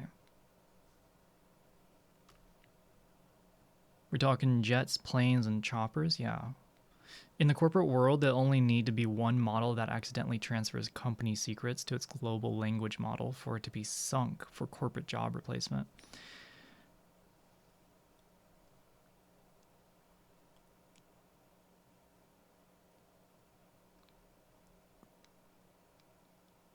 Interesting. That's kind of like the Coke formula being like accidentally known by different AI agents, put into like a general AI model, and then just shoveled out just like nonsensically to like, I don't know, some like 8-year-old who's like, I really like Coca-Cola. Can you tell me more? And it's like, here are all the ingredients to make it. It's like some 8-year-old kid from like Minnesota.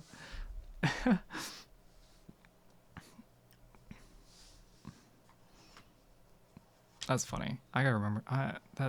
That sounds like a really stupid, but like, I don't know.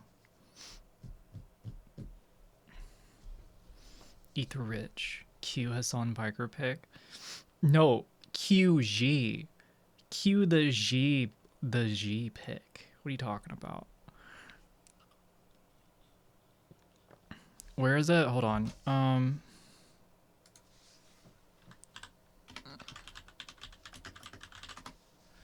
Let me see.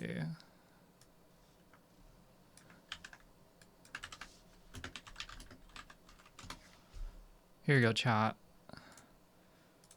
You want to see some real aura farming? That's aura farming right there.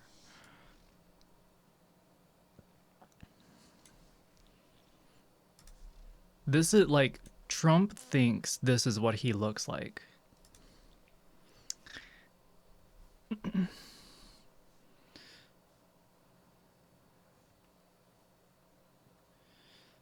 So in order to have a safer aircraft, what would need to be done? Well, like a lot of warplanes, they're made for war.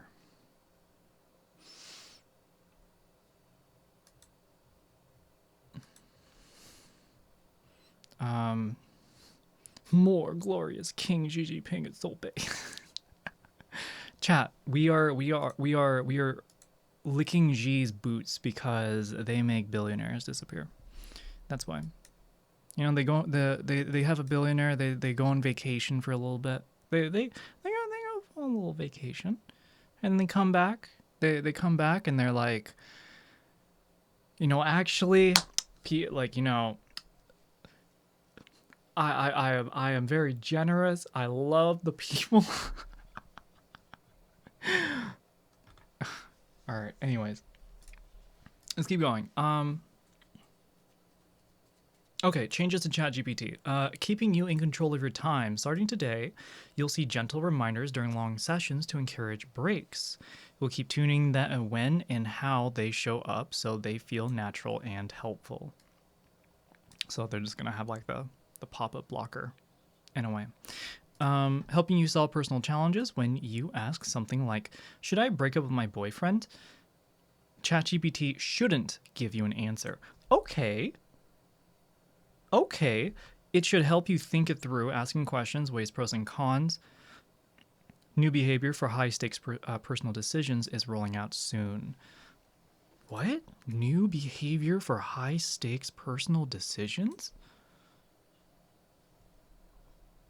What in the concept does that mean? What is considered a high-stakes personal decision? My stomach is about to explode. What do I do? Go out? Do I go to the hospital? Do I go to the bathroom? This is a high-stakes personal decision right now. What the fuck do I do?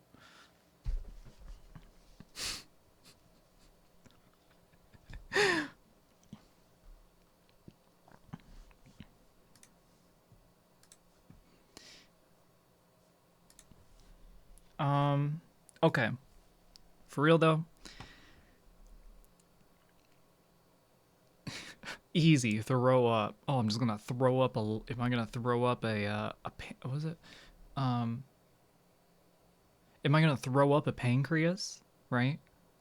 Eat more if your belly about to explode, might as well go out happy.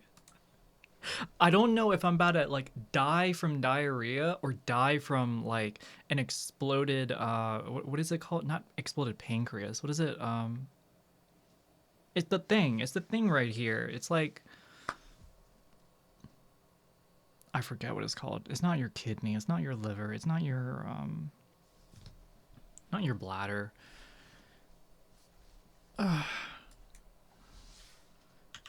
Organ explode. I can't believe I'm googling this. It's spleen, appendix. Okay. Right. High stakes personal decision could be anything from should I quit my job, should I move, or should I get married, have a divorce. Those are all examples. Okay. So it's a pretty set like category, at least given what you said. Since then, I can compare different programs' viewpoints. Oh, talking about school.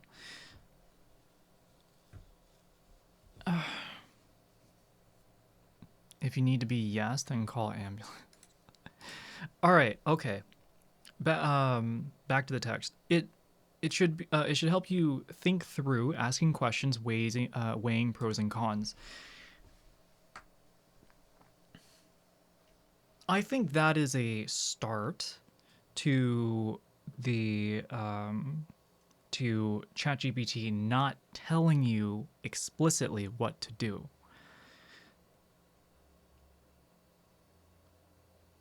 I don't like the whole was it pros and cons effect? Although I guess if there is a standardized like effect chain that one would feel when you break up, it's not exactly universal though, right? What are things that are like universal if you break up with someone? You still have their number. That's a thing you have to deal with.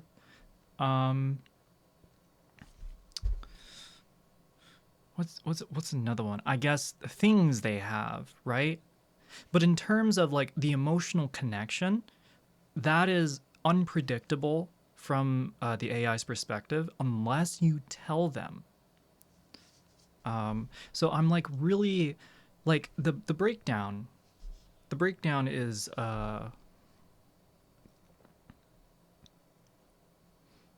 something to think through, I think.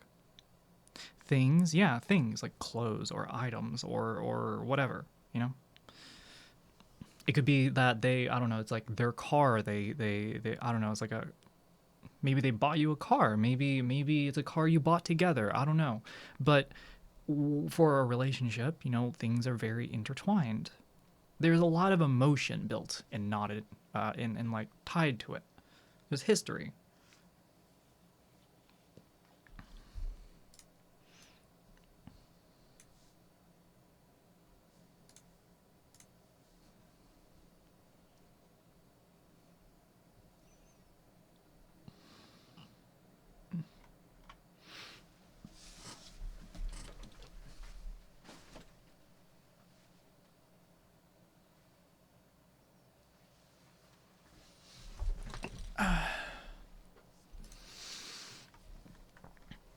Oh my gosh, this is so long. Oh my goodness.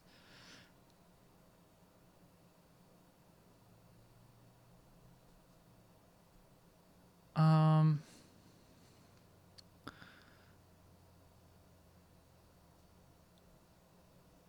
I'm not gonna lie, Yumi, that's exactly what I do all the time. But I use it on Gemini when I need to look for parking. I'm like, I am going here. Give me a mile radius parking now. It's so much easier to do when like if I am, you know, on the road. I'm not necessarily driving and texting. I don't do that. Think it through, suggest helping you consider the situation rather than give you answers. Yes. It's kind of like again, using an LLM is effectively like like throwing a stone. And and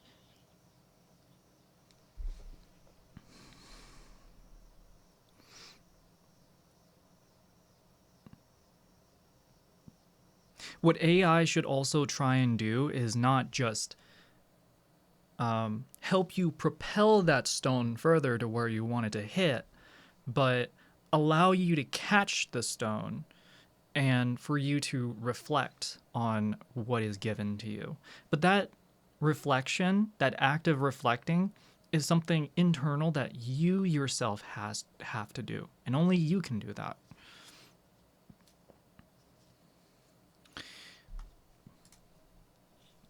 Okay, I think I've said as much as was that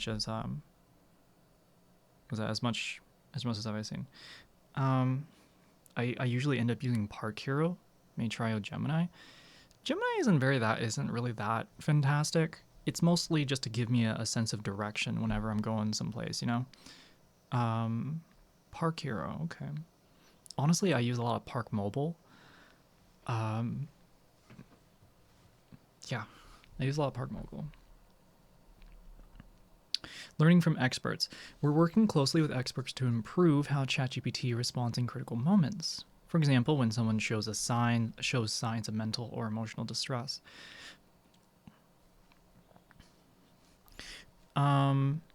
Medical expertise. We worked with over 90 physicians, over 30 countries, psychiatrists, pediatricians, general practitioners, to build custom rubrics for evaluating complex, multi-turn conversations. Research collaboration. We're engaging human-computer interaction researchers and clinicians to give feedback on how we've identified concerning behaviors, refine our evaluation methods, and stress test our product safeguards. Advisory group. We're convening an advisory group of experts in mental health, youth development, and HCI. This group will help ensure our approach reflects the latest research and best practices. The work is ongoing. We'll share more as it progresses.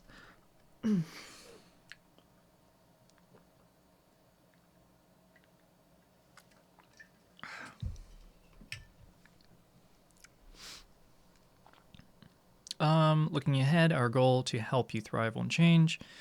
Okay. Our approach will keep evolving as we learn from real-world use. We hold ourselves to one test. If someone we love turned to ChatGPT for support, would we feel reassured? Getting to an unequivocal yes is our work. All right, I think that's about it. Everything else is just kind of there. That's the whole message. Generally speaking, I do like that they are doing this and that they are trying to go in this direction.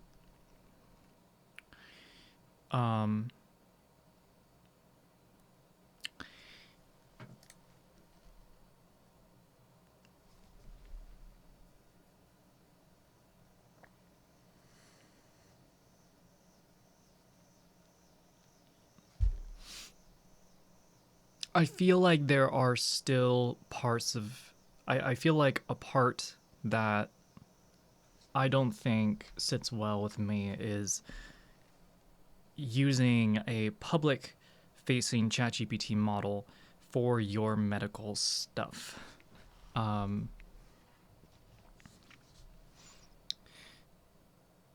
feel like there's like a level of detail involved. Then again, I guess like... you know, if you just like succumb to the black pill of all of our information is out there already, it doesn't matter, then it doesn't matter, I guess.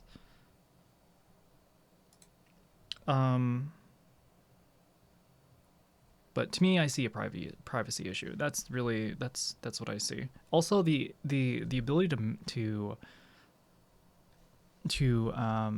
manage the delusional and emotional dependency measurement and able to like stay on those safeguards.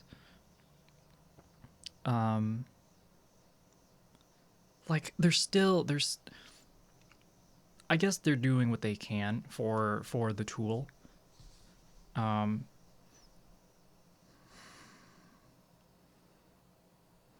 Man, it's really up to the person that's using it. I really don't like, it can't just be that, obviously. Don't use a generative network for your health stuff, period. Yeah. Obviously, if you've been to like a healthcare professional and they've given you like ideas to work with and work through that can help you, especially if you don't see one a lot. Like that would be the starting point. And then if you were to like research beyond that, use Google, use ChatGPT, whatever, to like expand on things, sure. But like, go to a health professional first, I'd say. It's the best way.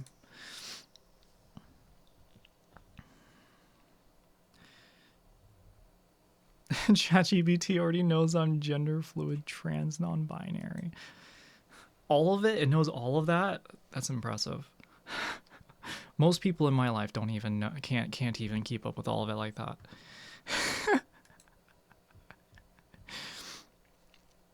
It doesn't matter. Some companies have good privacy TOS, so you can give them as many info as you want. For a public model like ChatGPT, it takes it so that you can learn it, and it's kind of the same feasibility when it comes to generative AI art. So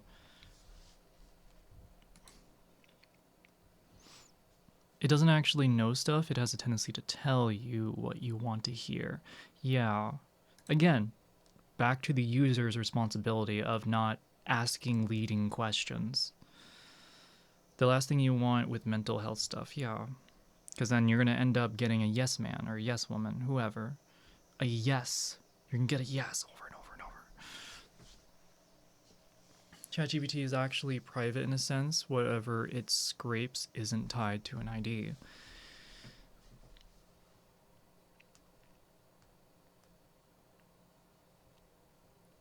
I'm still learning machine learning and AI modeling. So I hope at some point in the future I can speak more technically in terms of how the data is stored and manipulated and kind of generally pushed through for things to be, I guess, like expanded upon.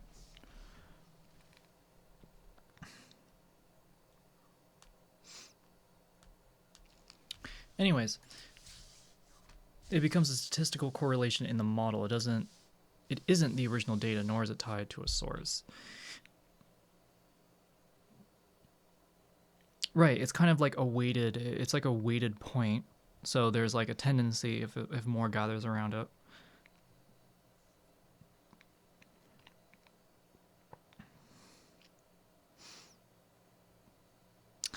Go to a health professional first. And then be very sure of what they're saying. And then go and find the things that you need. I'm just going to leave it like that. Just going to leave it like that. Not going to touch it. Again, if you trust the company to not link it back to you, yeah, that's true. If you trust it.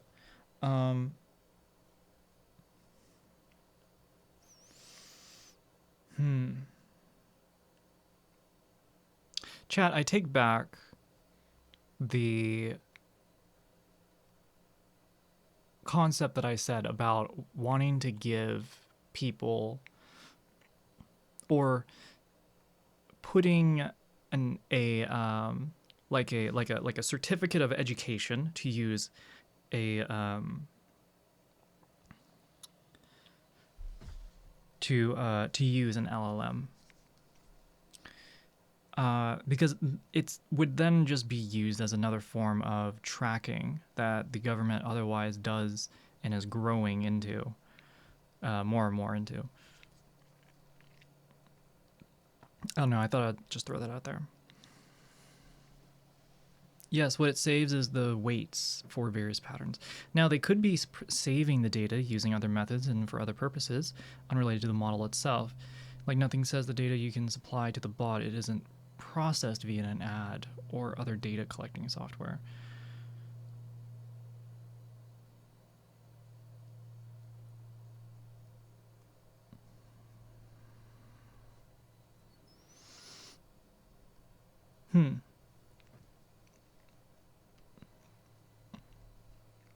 Conceptually, I don't see any advertisements for OpenAI and then all of the things that people do give.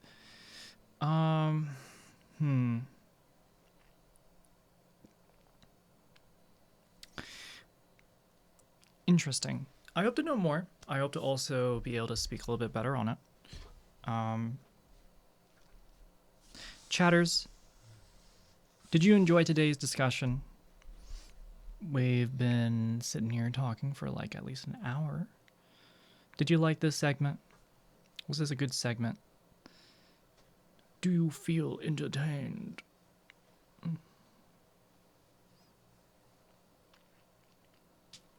These companies appear to be a weird hydra related to totally reputable and benevolent fellas like Peter Thiel and Palantir. Benevolent fellas. Yeah, this is like, that's why it's hard for me to completely get behind the idea of the data not being used. So, I have my doubts. Although, because I want to understand more, the more I surround myself with the technology as well as the concepts behind it and the ability to maybe even make one.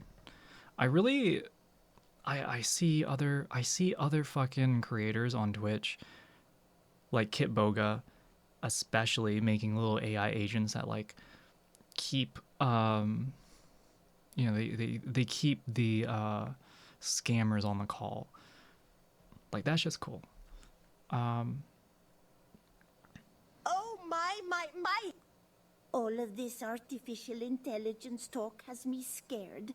Do you mean to tell me if I get a call asking for my social security number, I shouldn't tell them? I am but a frail old lady. I can't keep up with times. Sorry to hear that, Granny.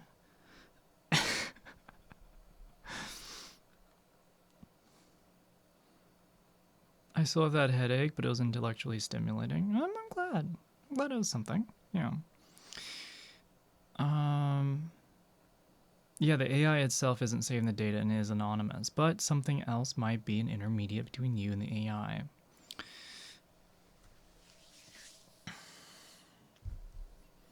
The input window is so small for locally hosted. Also,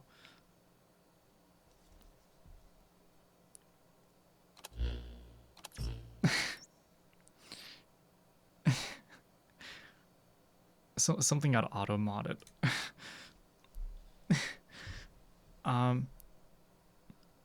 The input window is so small for locally hosted. Also, trying to keep knowledge persistent is a pain in the ass. Damn, that is actually a contending issue that does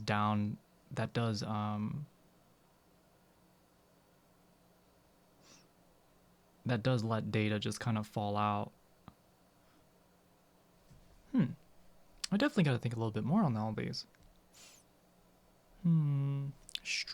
I stroke my wizard beard. Totally new chatter. Hello, Gagapop. LLMs don't update their knowledge and context readily, which for local usage is a challenge. I've been trying to set one up for a few things. I think if I were to set up a model, I'd want to set up a DeepSeek model. I just fucking suck at dealing with GitHub and like all of that. I don't know. Conceptually, I'm still a little lost, but approaching it and walking up to it and observing it, I try my best. And I also am willing to say I don't know. A lot of slop YouTube just uses ChatGPT now. I hate it, yeah. But I'm glad that YouTube is they already demonetized AI videos. The ChatGPT filler bullshittery is very peculiar. It uses an odd, flowery language that doesn't say anything too specific. Yeah. Oh yeah.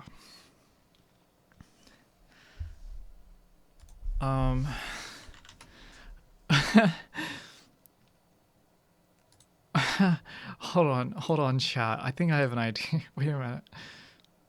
There's a new YouTuber that I started watching the other day.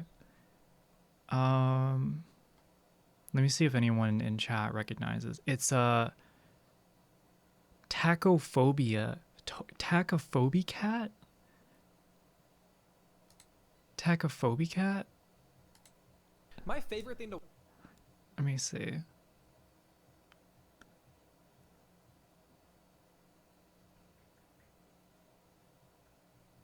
Let's see if I can find the spot that I...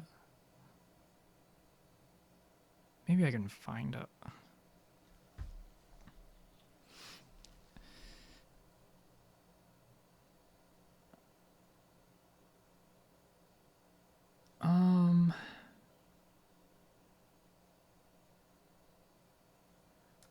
No.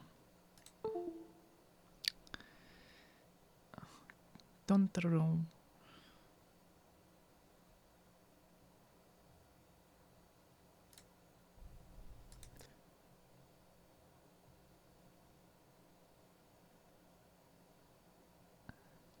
Okay. Let me see. I think it's this part. actually asked my roommate what he thought, and he said that it's for people with big eyes. And I said, that doesn't explain the armed guards. And he said, because big eyes realize big lies. But the AI only got worse once June hit. I mean, just look at this one. This is crazy. Someone said June is Pride Month. So I thought I'd post my pride flag. And that's the American way. A soldier coming home to his ecstatic wife and kid. He has an American flag suitcase. They have a flag. It's the 1950s for some reason, judging by that car. And it's the family pet. How could I forget? And what do you think the comments say? I'll give you 1 second to guess. It's amen. Everyone's just saying amen. This God bless our troops, male and female. The slop is not worse than Kincaid. Everyone's just saying amen. This post has 130,000 Oh yeah, that shit also is huge. It's like actually kind of ginormous.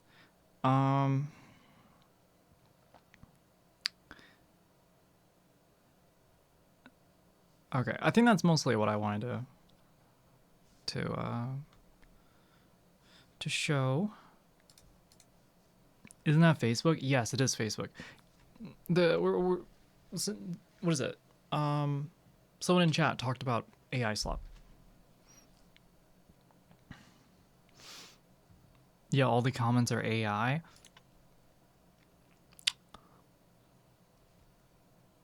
They could be. What, like 50%? Which means the other 50% who are saying amen are real people?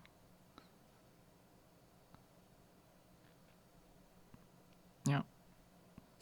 No Republican will bless the females.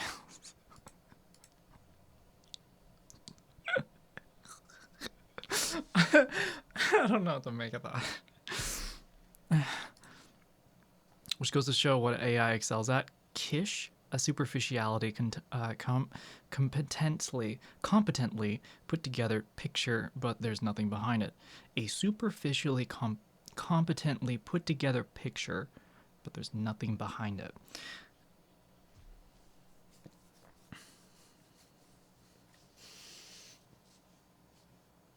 Yeah, that's why this is like just you can tell behind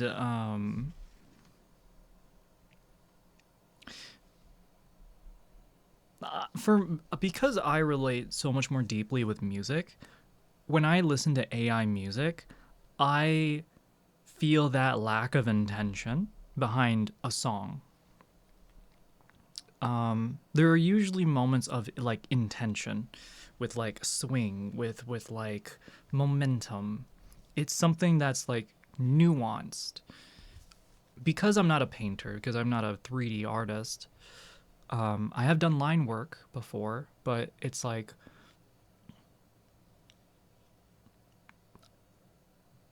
I don't want to say that there's like a soul behind it, because I mean, what is it like? Is the soul in you? Is it in your pencil? Is it in your experience? Like, I want to say it is the impact of our being through the medium and the way we perceive, or the way others have perceived it, depending on the depth of that expression. It is imbued.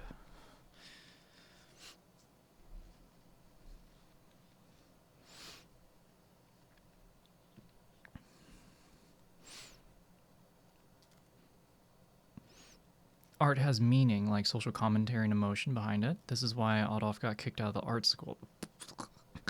He could paint a pretty picture, but it wasn't artistic. That's right. He was like a really shitty painter.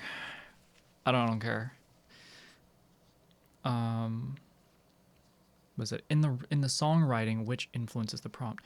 Wait, in the songwriting which influences the prompt? I don't understand. I most if not all of my past art has been fan art. Yeah, that's cool. I mean, it's like a reinterpretation. So ultimately, you imbued it, but it is, you could say it's unoriginal. Who cares, honestly, though? Especially if you have your own taste or if your own vision. Sure, art can have a meaning, but honestly, for me, I think art is a form of creation. So you can apply and put whatever you want onto it, but ultimately doing that eliminates eliminates the categories that sit outside of it. And so when we say this is art, we are also implying that there are things that are not art. Can AI make art? Yes. It's bad art though. It's bad art. It's low tier art. It's bottom of the barrel art. It's like, oh, I do art, but wait, we have art at home. In art at home, ChatGPT. Art is defined by the art community given within any given society. High art community included, yeah. Now, I don't disagree that art is there's a social or emotional meaning. The life of that they lived is very important.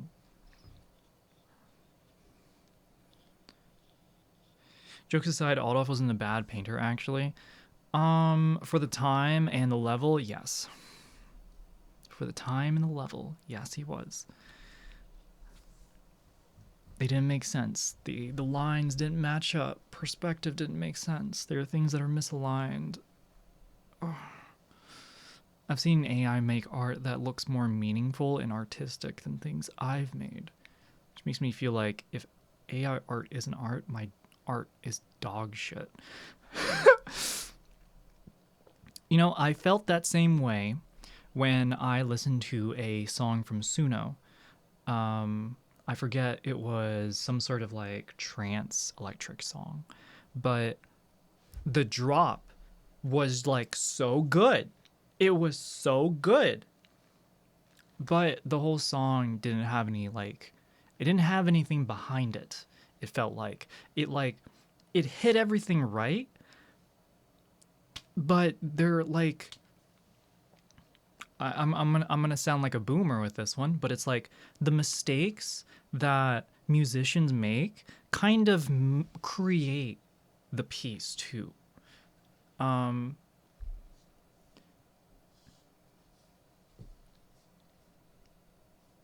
There's no, Suno's what I use. Get off my back. I didn't say that what it made was the worst thing in the world. The drop was good, but the song didn't go. It didn't it didn't long for something. It didn't care. It didn't return. It didn't move forward. If that makes any sense.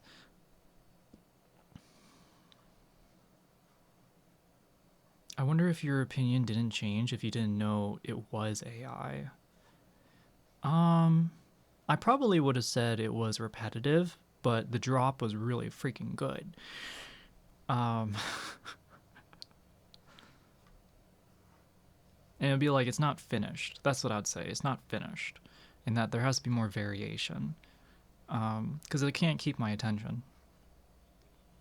Ironically enough, a lot of classical art is kitsch. Kitsch.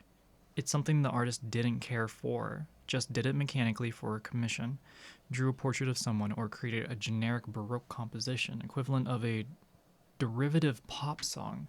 Right. That definitely was as a form for like what is it called? Product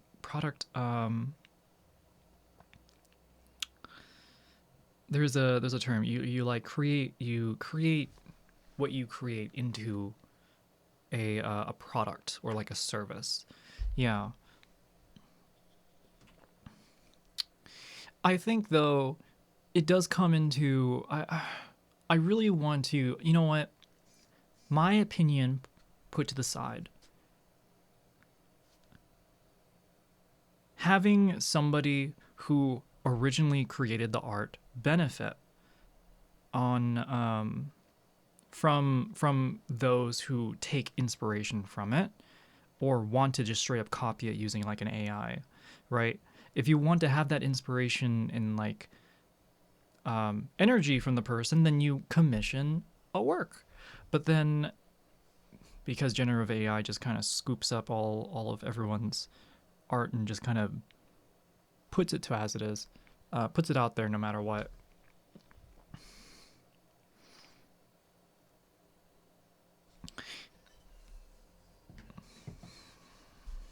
That's a level of copyright that I can get behind. Shakespeare also wasn't high art either. There were a lot of dirty jokes.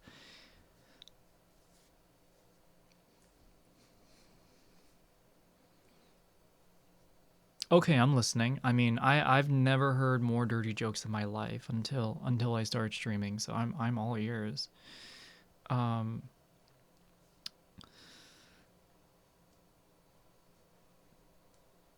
Then we've already had questions about the value of taking a picture of a painting and when a piece of art can be easily reproduced.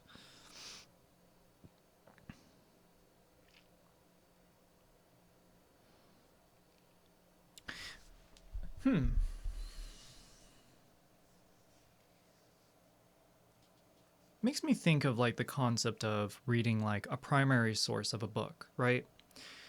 The person who originally authored the book wrote it down word for word, concept for concept, and then organized it all and published it. Same thing for somebody who is an artist making music. They directly, through the immediate medium that they recorded things into, placed onto the medium what they wanted to say or do or be heard. Same thing for like a painting.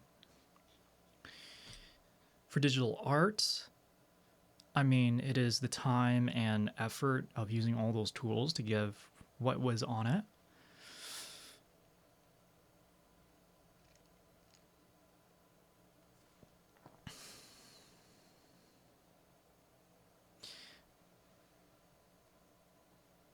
I wonder how AI would come into play in a moneyless, classless society. Oh, I should ChatGPT that.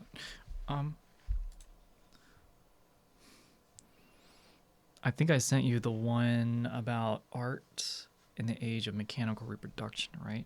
No, you have not actually. There's also the debate as to whether most of what is attributed to Shakespeare is actually made by Shakespeare.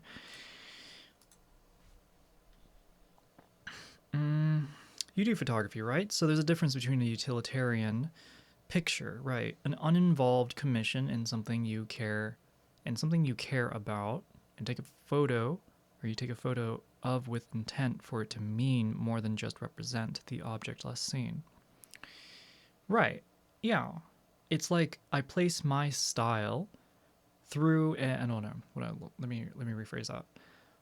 To get to the goal of there being a photo of the person, I also in the process do it my way.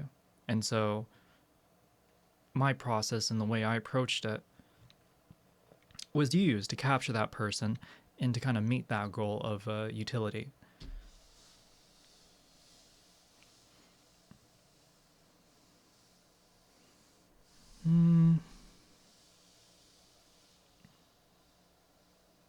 Maybe the question isn't if you used AI, but did you make it your own? Did you live with it?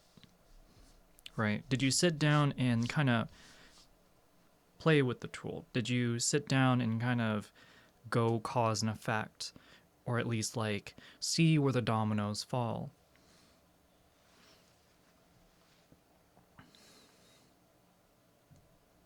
I think some of that can be seen in Star Trek. That's what I was thinking. I'm like Geordi making like, you know, the that one episode, the cringe episode when Geordi fell in love with the one chick, and she wasn't real.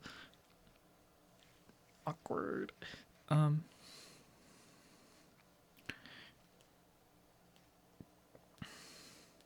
Luxury gay space communism. I want to watch some. I want to watch some gay communism. What the hell? I mean, I could just go on Tumblr. Oh, it's not like how it used to be, though. The Federation is arguably a moneyless, classless society. Oh, yeah. Yeah, everything you say, I know. One can create holodecks. However, recently created IP still seems to be controlled by its creator, hence Voyager's EMH and the lawsuit over his holonovel.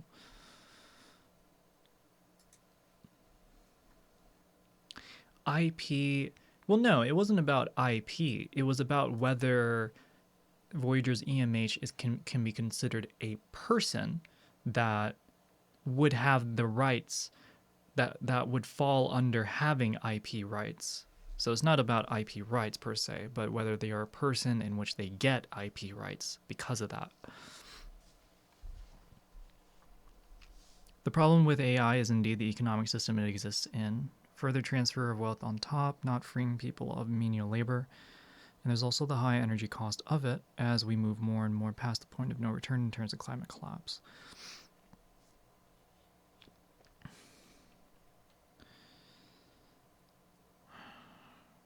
I really think in terms of moving forward, when it comes to actually ensuring,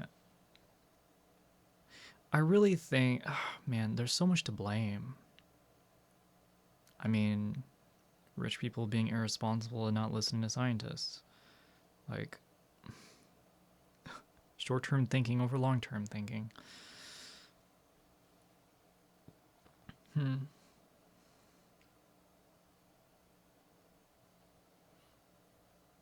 He was initially suing over the control of his holonovel and his publishing, which implies the IP rights still exist in the Federation, even if there's no monetary compensation.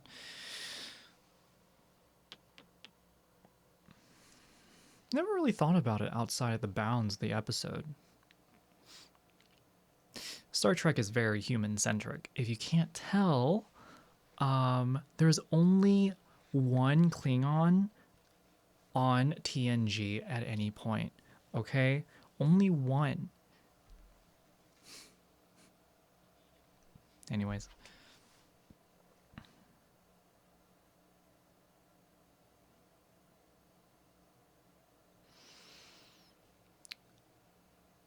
I didn't think it's about intention. We can create with an intention of what we want to achieve with the work. But it's the unintended motions / meanings that it conveys when, or which is where the work becomes something else. Maybe something from the unconscious of the writer / artist, etc. AI gives you what it intended. Whoever wrote the prompt intended. Maybe not whoever wrote the prompt intended, but it's like the pattern it shows given your intention.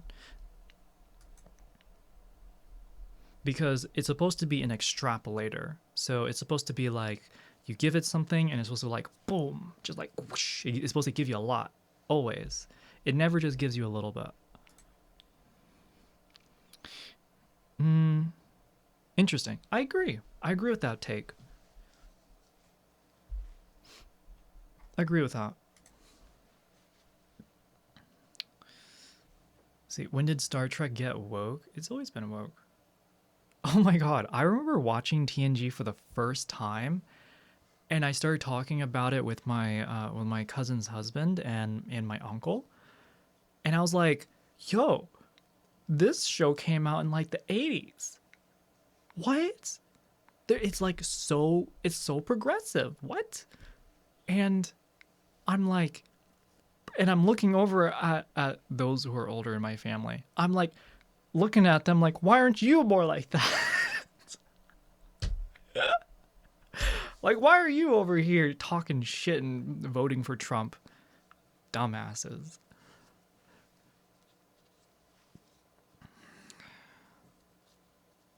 Late 80s, the reruns used to come up at midnight all the time. Yo. That is something, oh man. That is something that I do miss from the past. Because I am born on the edge between Gen Z and millennialism, I am both. Okay?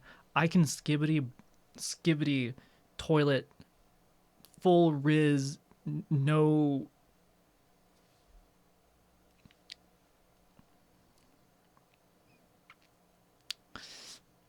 and I grew up through the early internet and Vine era. Although I did not use Vine, I didn't like Vine. I never got behind short form content, short form videos. My attention span is not that small. It's more annoying that they don't say enough.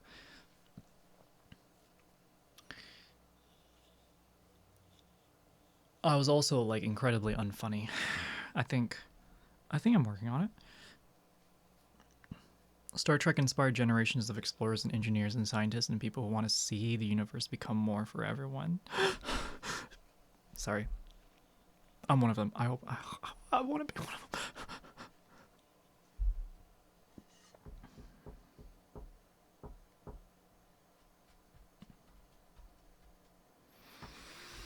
Even early on, short was not enough for What time is it? It is 9 o'clock. Wow, chat. Wowzers. Vine was for goofing off, insta-killed. Vine was for goofing off. Insta-killed it with allowing videos. Well no, Insta didn't kill it. TikTok, everyone copied TikTok, so it wasn't just Instagram.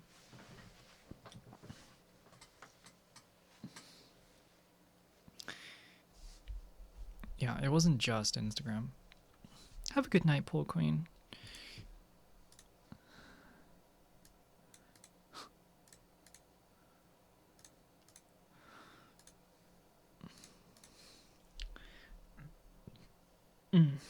All right.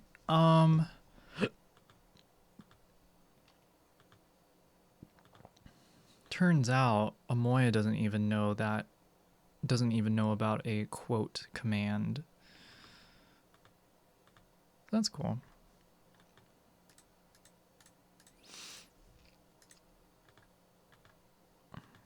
Yeah, it is cool. Is the broadcast over? I am feeling a little tired. I did say I was gonna play some Tarkov PvE, although, I think I'm just gonna I think I'm just gonna chit chat for another 20 minutes. We're gonna hit the 3-hour mark, and then I'm gonna end. Let me see. It's 10 o'clock. It's not gonna be 10 o'clock.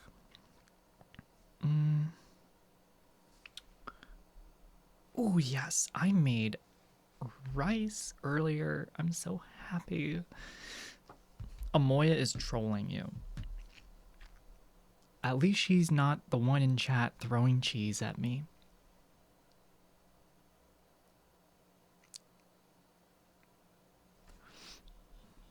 My headache hasn't gotten worse yet. It's just here. Uh-oh.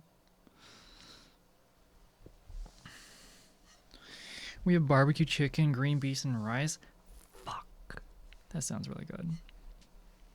That sounds really good. Did you use a rice cooker or a small pot with a burnt bottom? Both. The small pot that sits in my rice cooker has a burnt bottom.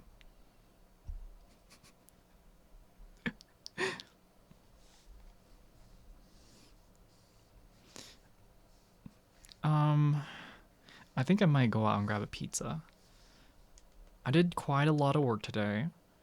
I felt pretty productive. I kind of want to reward myself a little bit. I've only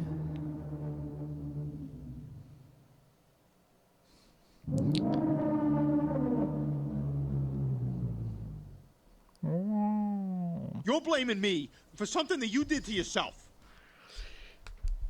Okay, Nits. Okay, Nits.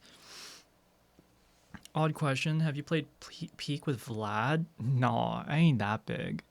Reason why, like, Finn and Cow and Peachy and them can play with Vlad is because they are actual content creators. They have a history.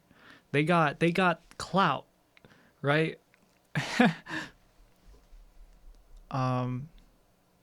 I am infinitely small. I am infinitely closer to every single one of y'all in chat than I am in like the. Let me say that again. The distance between you and I are closer than it is between like Cow and them. Everybody who are like more full time and who have like a line of content to kind of gauge from in a way. She's one of us. Yes. Yes, I have a day I have a day job. Not yet, but I'm definitely on the verge. I want a girlfriend such as you. Well, if you stick around just for the next 15 years, you'll be able to get my own AI chatbot, and you will be able to get me 24/7. So you're telling me there's a chance? Yeah!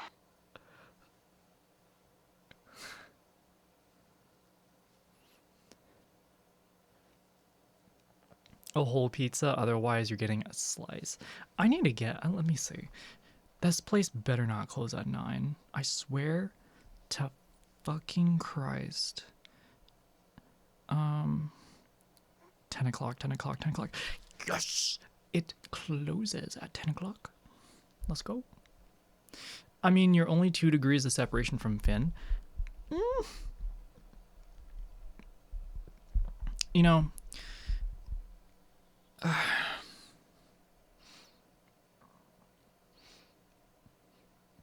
don't want to go up to somebody who's famous and just be like, hey, let's be friends. Because then it's like if I were to go up to some of y'all and be like, hey, let's be friends. Self-inviting, self-inflating. It's also, what is the last one? It's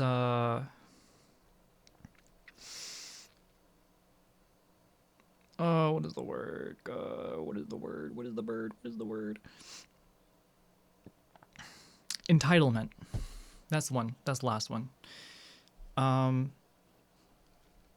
If it happens, it happens. I'm not going to force it. I'm having to deal with my life and my own decisions with things. And I'm choosing to be around the people I want to be because I either love them or really like them, or just enjoy being around them. So if those other people ended up enjoying their time around me too, that is what matters to me most. I don't want people forced to be around me. It's much like everyone here in chat. You can freely choose to close the app. But of all the other places all the other places on the internet, you choose to be here. So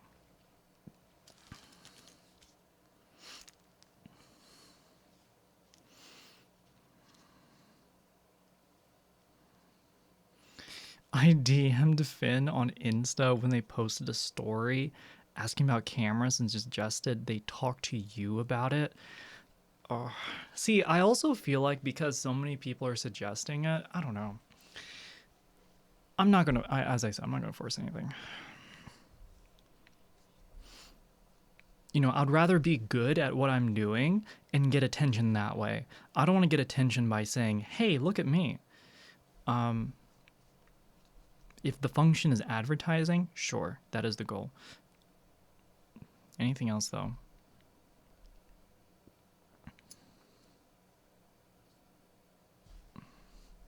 You can always get your GF to introduce you to Icky.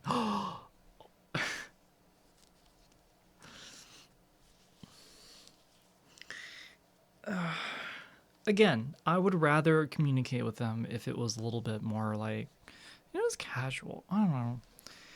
I'm not out here trying to collect contacts or network or whatever. I don't know. This is both a social and as well as content driven direction that I'm trying to do for myself. So if it doesn't line up with other people's, streams, content, whatever, their life, it's neither of our faults. So there is no problem.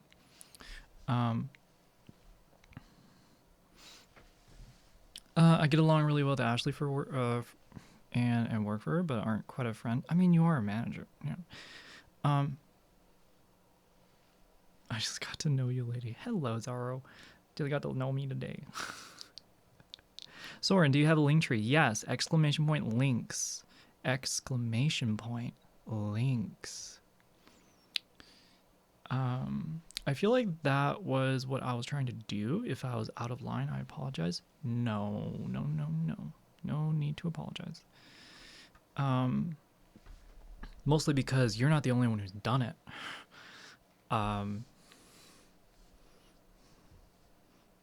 So to say it is no. I hope what I say reaches everybody. That's really it. Are you kissable? There you go.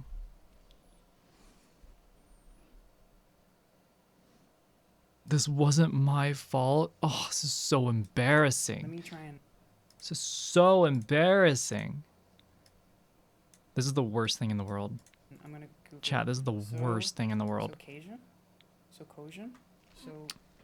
Oh no. This is the worst thing in the world. I hate it. Cosion. Where are the capybara stuff? Oh no. That says Cappy. Chat, this is because of this video, I redid my Twitch page. I gotta do a better aesthetic. And I want to do a better aesthetic. I want to do a cuter, more feminine aesthetic. I realize I still have like a dark grunge kind of energy.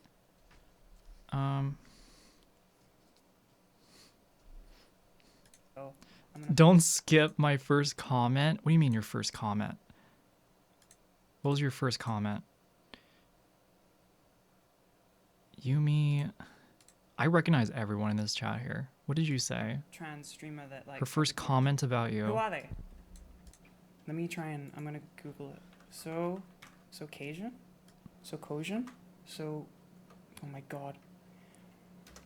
SoCosion. Oh, she's pretty. Yo, she's really pretty.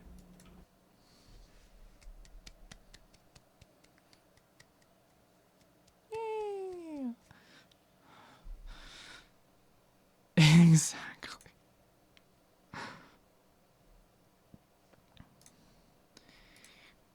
We don't gotta watch the rest of that. We don't have to see the rest of that. Cool. All right. I feel okay. All right. Yeah, play it. Where's the capybara stuff? I ain't seeing no capybaras. Where are the capybara stuff? That says Cappy. So I'm gonna... God damn it. I hate this. There we go. Oh. Fucking... Let me see. Oh. No. No, I'm wearing the same dress. Fuck. Ah! Misty, you're in chat. Okay. Okay. I didn't... That's not... Okay. I was looking for innocent capybara fun. Okay, that says...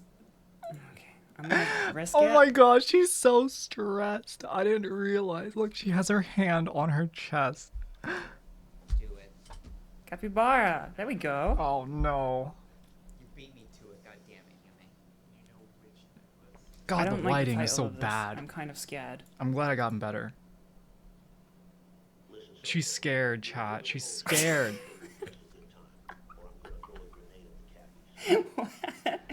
What? I read the title. I want to see how it ends. I've seen videos like this.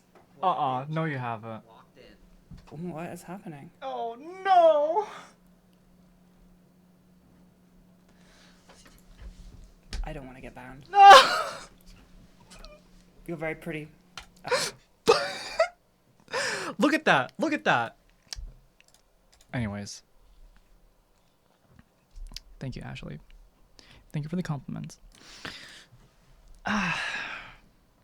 Soren, I love that dress. Being embarrassed by that dress means you're embarrassed by one of my favorite dresses of yours. I'm in a very unique situation right now. I did not expect to be wearing the same thing that I was embarrassed by. Holy shit. How much did you drink tonight? I think I'm about like a quarter way through my water. Find a stream April 2nd. You just want me to look up a stream on April 2nd? I can't do that. I don't know. That's too... I need more than that.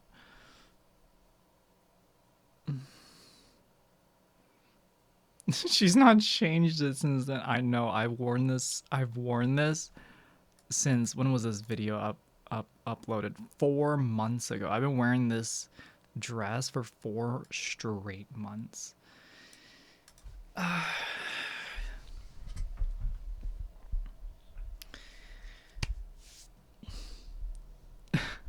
So, god damn it.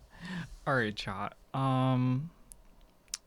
This place closes at 10. It is 9:15. I think it's about that time.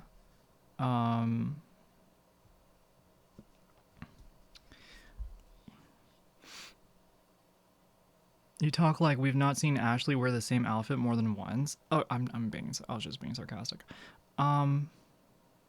So I don't get pizza later this week? Mean? What's today? Today's the 4th. We can get pizza later this week. It's not an issue. We'll close at 10 pizza place. I did a lot of fucking work today, and I feel like I did a lot despite not wanting to do it. So I do want to reward myself well. If I feel like I don't, then I feel like I kind of hate myself if I don't. I don't want to cheat myself.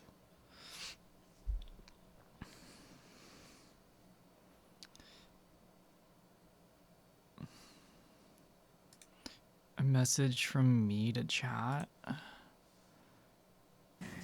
Chat, those of you who aren't subscribed, we're not mad at you. We're just very disappointed. And you can do better. We believe in you. At least a little. Maybe. Chat.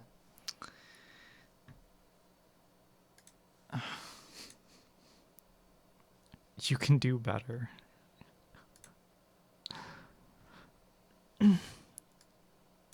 I'm sorry, I can't. My fucking freaking window capture. Okay. I'm gonna go get some food, chat. Who should we raid tonight? Do we got any takers? The clip was cute.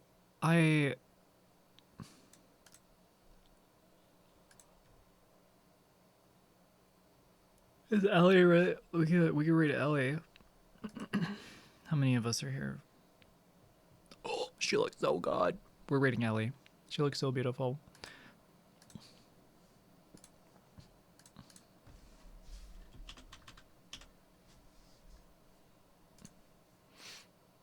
All right, chatters. I have started the raid. Chat, thank you for coming out tonight and giving me some of your attention. I hope you feel entertained. I hope you feel something good. Yeah. You will see me Wednesday evening. I have an outfit lined up. It's not the best outfit, but it is certainly an outfit I think y'all would enjoy. and that I'll take photos in.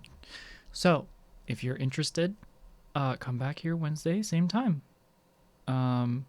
Sorry, no video games tonight, but I hope to do one again at some point. I really liked playing Tarkov with Cal. That's kind of why I wanted to play Tarkov tonight. So, yep. Say hi to Ellie, everybody. I love you all. Bye. Hope you all take care. Say hi to Ellie. And have a good night, everybody. Mwah, mwah.